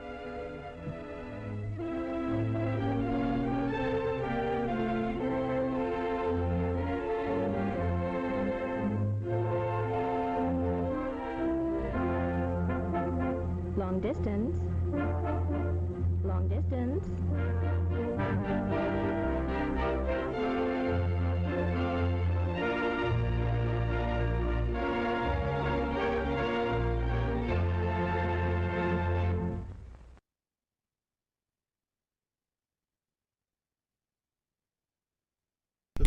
Sorry. Turn it back on. Makes it easy to hear. Oh. Go on, At Alan. least I now know what all those big wooden poles are at the side of the road that I've been having to deal with. Getting in the way of my photographs before. Yes. And now you know why there's lots of them. They don't go away in a hurry.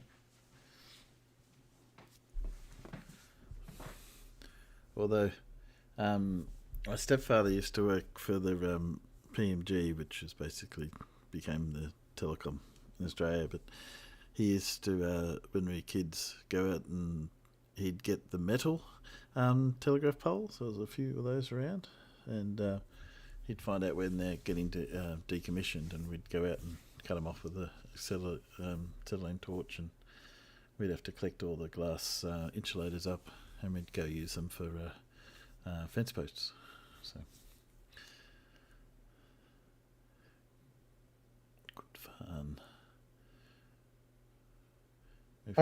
I guess in your country, metal ones actually last longer, do they? There weren't many metal ones around. It was a bit of a trend there for a while, but most of them are wooden ones now. Although, sorry, that varies. There's a lot of in urban stuff. It's mostly buried. Yeah. The rural stuff, it varies depending whereabouts you are. Because the telegraph poles I'm looking at now, I'm guessing are about the same sort of vintage as the telegraph pole outside my front garden. And that was put in 1952. Yeah, they last forever, don't they? Yeah. Oh look, an Amazon van. Hey! Someone's getting a delivery. Yeah. I see. Let me just pick back to. He'd have been really pissed if he'd have caught me coming down the road. Yeah. Because this is that narrow that there aren't very many places where he'd be able to get past me. No. No, calling everybody simpletons, multi-tom tom. Oh, yeah. I saw that. Behave yourself. Behave yourself. Yeah. Don't get... try not to get abusive, and I try and make sure no one's doing the same. The sun between the tropics. So, multi-tom-tom, what angle should I see the sun from Canberra? South of Tropic Capricorn. Work that one out. Why do I see it to the east? If that was the case, it wouldn't work. Well, why in your summer does it rise south of east? Yeah, that makes it even worse, doesn't it? That really is impossible, isn't it? Yeah. My favourite thing is that if you've got somebody in South America, somebody in South Africa, and somebody in South Australia, and they're all looking due south at night, why is it that they can all see the same, the Southern Cross? Because how is that possible on a flat Earth? If they're all looking south, they couldn't possibly be seeing the same star system, could they? Because they're looking in different directions. So, multi-tom-tom, you're happy to point me to the correct map, are you? If I'm using the incorrect one? Yeah. No, there isn't a flat Earth map that works. Not one of them. No. They have to be fluid. So, multi-tom-tom, do you believe in the personal dome type stuff, or are you into something else? You don't have to explain. I'm just curious.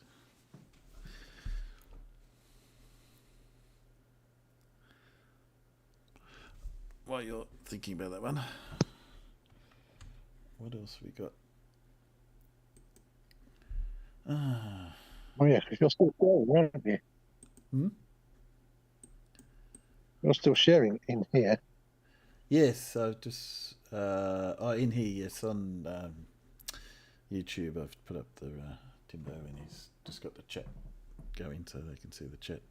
Let me dump out of here. I was just looking what else I had in my list. I was going to be scary and put up a Dan. You want to put up a Dan?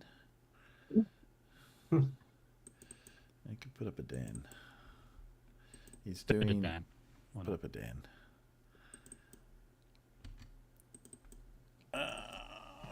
You're free to do whatever you want with Dan's videos. I know that for a fact. Yeah. I was going to put Within up a reason. Dan because he's got.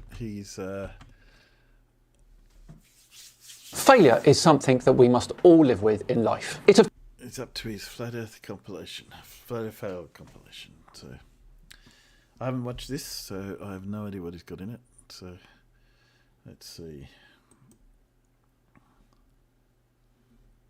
Of course, happens from time to time, and the way we deal with it defines you as a person. Well, with that. Sorry out there. I forgot to put that out there. There we go. You guys can still see that in here, can't you? In mind, the Flat Earthers must be superhuman the amount of failure they've had to put up with. Welcome to the Flat Earth Fail Compilation 46.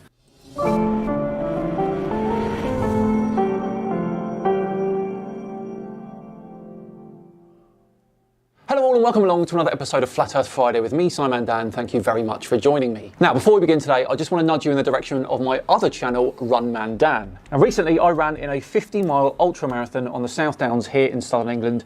The video is up on Run Man Dan. It was brutal. I've got loads more adventures coming up soon, including a race on Snowdon and one in the Austrian Alps. So to keep abreast of all those, then please do go check out Run Man Dan. Go and subscribe. I'll leave a link in the description. So yes, we are once again going to take a look at the Flat Earthers failing miserably in another compilation. This is episode 46, only another 4 to go until we hit episode 50, and we start this month's fail compilation with a video from the one, the only, Mr. Flat Earth himself, CC Chris from New York, Westchester County. Good morning, good evening, good afternoon, wherever you may be. CC here, Chris, from New York, Westchester County. It's 4/23, 2023. Another interesting date for us. Honestly, you always need to give the date and the time on. Do you see this? Yes, it's a globe, a physical representation of the world we live on. Yeah. This is a toy. Some globes are toys, yes, as a way to engage learning. So what? A globe. A representation of what we live on, that you, or, well, all of us, thought we lived on. Now, take a look at this. This is water. Okay. Water seeks its own level. Hey Chris, 2017 called. It wants its flat earth argument back. Honestly, they still try with this one. Do you see the problem here? No, I don't. Why don't you enlighten us, Chris? Do you see the problem here with this fake representation of nonsense? Nope. How is the water seeking its own level here? You see, well, gravity keeps everything on the Earth, and there is an intrinsic down in the direction towards the centre of our planet. Of what? Gravity? How? Water seeks its own level. I think of yourself, I think of your view of my videos, and let me be a part of your life. Well, let's just look at this for a second, shall we? The Earth has a circumference of around 40,000 kilometres, and that glass that you're holding has a diameter of around, let's say, 6 centimetres. So the diameter of that glass you're holding is around 1/666 millionth of the circumference of the Earth. Oh dear, that one's not going to go down well, is it? But anyway, Chris, you tell me how you'd expect to see a curve in the water of that glass when it only represents 0.0000015% of the Earth's curvature. You can't. It's the same reason why water looks flat in a puddle, in a bath, and even a pond. Dear, oh dear, Chris, what a fail. Let's move on to another Flat Earth legend, Level Earth Observer, who thinks that Nikon have spotted something regarding NASA. Strange. Let's take a look. I thought space was full of junk, and that spacesuits were expensive. No. Look. Oh, this was the Russians that did that, not NASA. Yep.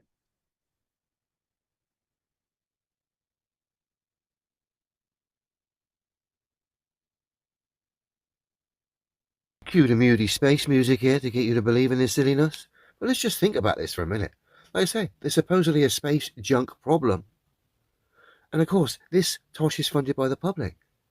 So they're showing you that they're throwing millions of pounds worth of kit Not away unless you're here. living in Russia. Now, this was an no. idea by a Russian science team on board the ISS, who took an old Russian spacesuit that was about to be chucked away because it had been worn too much. And they stuffed it full of junk and turned it into a radio satellite orbiting Earth. They didn't just get a brand new spacesuit and chuck it out the door of the ISS for a PR stunt. And contributing to the junk problem which costs millions of pounds of taxpayers' money anyway. And I believe supposedly this was fitted with a ham radio, which of course all radio communications work fine on a level Earth anyway. Then you'll know that it's not space junk if it's actually used for something. So it's just another publicity stunt, a very expensive one. Of course, it comes out of the pocket of the American public, yet again, No, to sell it this doesn't. silly lie. Go ahead. A scene reminiscent of science fiction movies that have depicted... Every single clip that comes from NASA is science fiction. stranded astronauts floating away from their spacecraft. SuitSat begins its journey, filled with ham radio equipment to transmit messages and slow-scan digital TV pictures to ham enthusiasts and students around the world. I think it's a brilliant use for it. What a wonderful way to connect with us normal folk down here on Earth. Now, if this tosh was real, rather than throw a super expensive spacesuit and contribute towards the space junk problem with that super expensive spacesuit, you would have thrown hundreds of cameras filming continuously until they died doing their orbit fitted with ham radios. That would have been a far less expensive, far more fun way of spending the public's money. But of course, that would have been difficult to fake. Well, this was 2004. This was the best GoPro that they had back then. This is easier to fake. How much are these spacesuits? Bear with me. On average, a spacesuit can cost around $12 million. $12 million!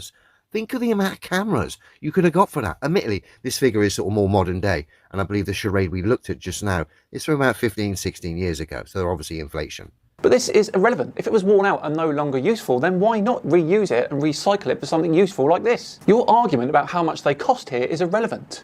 But there's still a lot of money, and you could have still got hundreds of cameras, which would have been far more superior and far more scientific and for a far more fun way of spending the general public's money and far more scientific. But of course, they didn't do that because it was far harder to fake. In what world would NASA think it's okay to chuck a bunch of cameras out into orbit when they've already got plenty out there? The Epic camera on Discover, for example. But you don't believe this to be real, do you? So your argument to put cameras up there is, again, useless. Let's move on to our third fail in today's compilation, and this time it comes from DITRH channel owner David Weiss, and he's talking Antarctica. Here's Google Earth. Anybody can do this themselves. Go on your browser, go to Google Earth, and get out the measuring tool, and let's measure the United States. So you draw some lines around the United States, and it shows you, bam, that's the square miles. Very good. All right, cool. Pretty good. Let's try something in the south. We'll go to Australia, draw a line around Australia, and it'll give us the square miles of Australia. You know, if we believe it or not, it's not the issue. And now let's go to Antarctica. You just included a whole load of ocean there as well. No, I haven't seen this done. Yeah, and you can do this on, and you have to go to the web version of Google Earth, right? And you click it. You have to go and what's to the that? web version. Whoops. You don't actually. You can do it. Okay. What is that? That is a desperate man trying to convince people that the Earth is flat. Now, it's obvious here that Dave is trying to say that because the web version of Google Earth won't wrap all the way around Antarctica, it means that it's not a proper continent. And of course, that lends weight to his argument that it's a wall and not a continent. Now, what part of flat Earth in his flat Earth model is almost identical to the globe Earth? The North Pole. And guess what, Dave? The web version of Google Earth does the exact same thing around the North Pole. So what we're talking about here is a limitation, aren't we, on the web version of Google Earth? Because it happens at both poles. And by the way, if you use the proper Google Earth, then you'll see that it works fine, and it does wrap around Antarctica. Just saying. So after that calamitous fail, we move on to our final fail today, which comes from Mark Sargent, who's being interviewed about questions regarding flat Earth. Now, if you want to see total failure, then don't miss this one. Here's a question I've never heard asked a flat earther, and it doesn't really matter, but I'm interested. What do you think the Southern Lights are? The Great Northern Lights and the Great Southern Lights. What do you reckon they are? Any ideas? Oh, just a light show. No different than... Borealis? Yeah, just part of the... It's just an interesting part of the sky. It's just decoration. So do you think that they are actively, like, is there like a light switch on/off button that some entity is putting on a show for us, or are they a natural outcome? No, I don't. I'll take it. What's the line from Mission Impossible? No, it's way worse than you think. I don't think anything's natural. Anything at all. I think literally every part of our lives is part of a controlled system. So Mark does actually think then that the northern and southern lights are just a light show that are turned on and off with a switch. Totally ignoring the fact that depending on the level of solar activity, you can see the northern lights at a more southern latitude in the north and the southern lights at a more northerly latitude in the south. There is a direct correlation between the solar activity and how easy it is to view them. Okay. So the one of the most common statements by flat earthers to back up the flat earth is that a water always finds its level. Yes. I'm wondering why, forget on the other side of the world, but within the same ecosystem where I am in Dunedin, my high tide will be at a different time from 100 kilometres up the coast, which will be different from a high tide, the time high tide is going to happen, another 100 kilometres on, which will be different. Let's say Sydney's on one coast, on the other coast is the west coast of, let's say for New Zealand is Taranaki. They are on opposing sides of the same body of water. Why are their tides different? If I was to understand this idea of the pizza, if I tip water into the pizza, it's all going to level. It's all going to be the same level. Why are tides different at different places? If water finds its level, then surely all the water on this flat plane should always be at the same level. An excellent point that we've brought up on this channel before, and it's usually hand wave dismissed, this one. Let's see what Mark says. You know, out of all the questions I've gotten, I've never gotten that one. The way it was, seriously, I have never gotten that question in 5 years. Because, the way you phrased it, I mean, some people have said, you know, they've questioned the tide system. So why do we even have tides at all, for example? So he's going to answer a different question then. Amazing. The underwater, okay. The water that's on the, whether it's a ball or a pizza, the water is sloshing around, mostly because of thermal issues. I mean, the underwater conveyor system, which is massive and transfers ungodly amounts of energy from one place to the other. No, that does not combine cause that tides. with Shut up. I don't know, the molecular magnetism that you want to call as gravity, and just create some sloshing. It's not. It doesn't. If it was dead still, we'd be in real trouble. Let's put it that way. You can't have a dead still system. What on earth was that? Did you notice that little? Oh, I don't know. In there? I don't know. No, Mark. You don't know. Total nonsense. Why are the tides so regular and predictable if it really is just sloshing around due to thermal issues? Does that still really answer my question, though? I mean, let's use Sydney and Taranaki because they're on a long way apart, but on opposing sides of the same body of water. Right? No, I know. And you're saying why is the water the level? If the water finds its level, the water should be at the same level at Sydney as it is at New Plymouth, which is the city. All right. The short answer for that is that still water finds its level.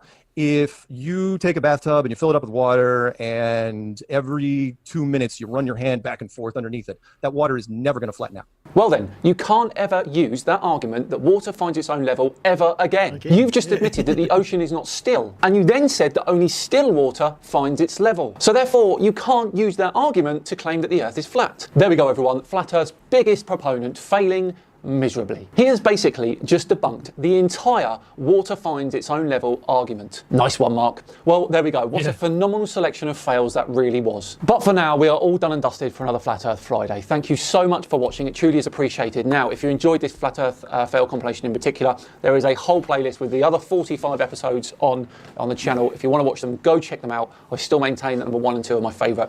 Please do have a look at them if you like them. And obviously, if you like this particular video, hit that like button. I've been Simon Dan. Have yourselves a great weekend. And I'll see you all on Tuesday for one of the biggest explanations of conspiracy theories I've ever seen. See you then.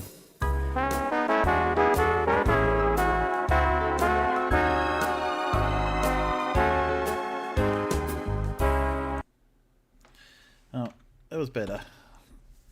Some of them. One thing I want to say though is, Leo mentioned about the space junk thing. Yeah. And that's these things that are going around the internet where you see these depictions of these dots that's supposed to depict satellites and space junk and all the rest of it. Is they don't seem to understand scale, because if you look at some of those depictions, you look at those dots, a lot of them will actually be about the size of New York City, where in reality, most satellites are just probably not much bigger than your microwave oven. Some a lot bigger, but micro satellites become a popular thing. Are actually much smaller than your average microwave oven. And most are probably about the size of a motorcycle, give or take. So it's really not to scale depiction. There's still, it's becoming a bit of a problem, must admit, but it's not so much of a problem that you can't launch anything. There's still a lot of space, even in low Earth orbit. A lot of space. And of course, then you've got medium Earth orbit and you've got high Earth orbit as well, which is there's still loads of space left. So hence the reason why they're still launching a lot of satellites at the moment. Various companies. We might have to do a because they can. Yes, I just hear a chat. We might have to do a thing on maps. I might put something together. Just looking at multi-tom-tom's responses out there. Don't. He's just a living meme, really. Yeah. Just parrots all shit. Yeah, no, well, that was obvious. Yes, don't have maps, so you can't get from one end of the city to the other. He's saying that they're inaccurate. So why is it that people can navigate around the world and various parts of the world? I mean, when I was younger, me and my friends navigated around Brecon Beacons pretty accurately in most parts. Occasionally we got lost because that was mostly because of our own inadequacies, because we were knackered. So there must be, not concentrating, taking bearings. But other than that, we navigated pretty accurately using maps and a compass. And there must be some accurate maps because the maps that they stick on the Google seem to match the distances people travel. Which maps? Yeah, exactly.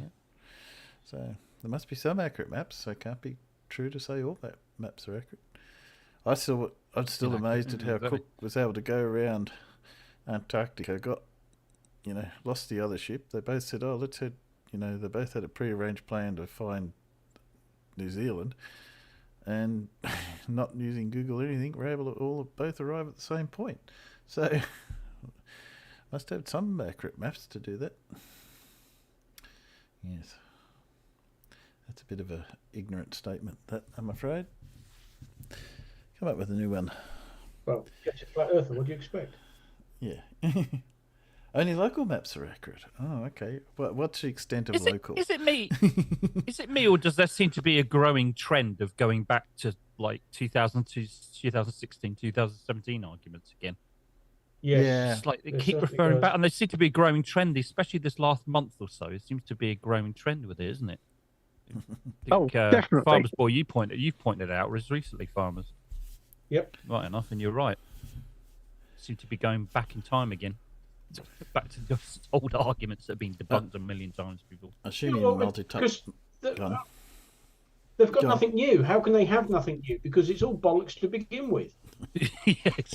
There's only so much bullshit you can make up before you go back round to the beginning and start all over again. Yeah. That's exactly what they've done. Yeah. Assume multi-tom-toms UK. Well, it's 20 past 12. Just thanks for guys out there. I know it's getting a bit exciting, but we might have to pick up again next time. As I said, we might put something together for next Wednesday or next. I'll think about it. I'll publicise it. It's 20 past 3. What are you talking about?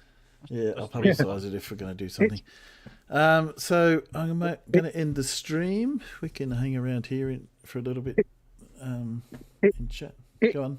It looks like I had to come almost all the way home to find some farming actually going on. Yes. Because this is although on the other end of it, this is the field next to my bungalow. Oh yeah. Yeah, well, it's not. I mean, with the end of April, you're not going to see a lot of farming going on at the moment. Well, to be honest, you don't see, you don't necessarily see a lot of farming going on a lot of the time, do you? Because well, if my dear departed dad was anything to go by, he spent best part of the year sat on his backside doing bugger all. Because when you're an arable farmer, there's a couple of 3 times a year when you're busy, and the rest of the time, everything's growing. There's not a lot to do, Yeah, but you don't see him in the field every day or even every week, do you? You see him in the field 3 or 4 times a year. Yeah. I mean, obviously, harvest is busy, and then it's all the groundwork, and then if you're if you're planting your winter crops, you do some drilling, and every now and then there'll be a bit of fertilizing, maybe a bit of spraying, but that's it, you know. Yeah. Yeah, I used to live next to a farm as well. It was the same thing, you know. I'd only see the farmer maybe on his tractor, maybe sort of like a few times a year, and the rest of the year, never saw him. Yeah, they make up for it at harvest time, because then it's like, you know, that's your year's salary that you're bringing in. So yeah, that tends to get a bit busy and a bit hectic. But oh hello, what's he up to then? I can't quite see what he's doing. Do you guys want to say goodnight to the peanuts before I end the stream? Yep. Good night, peanuts. Good night, peanuts. Good night. Good We'll night, catch up. peanuts. Oh, he's cultivating. Yeah. And we'll catch up with you next time. See you guys. Good night, peanuts.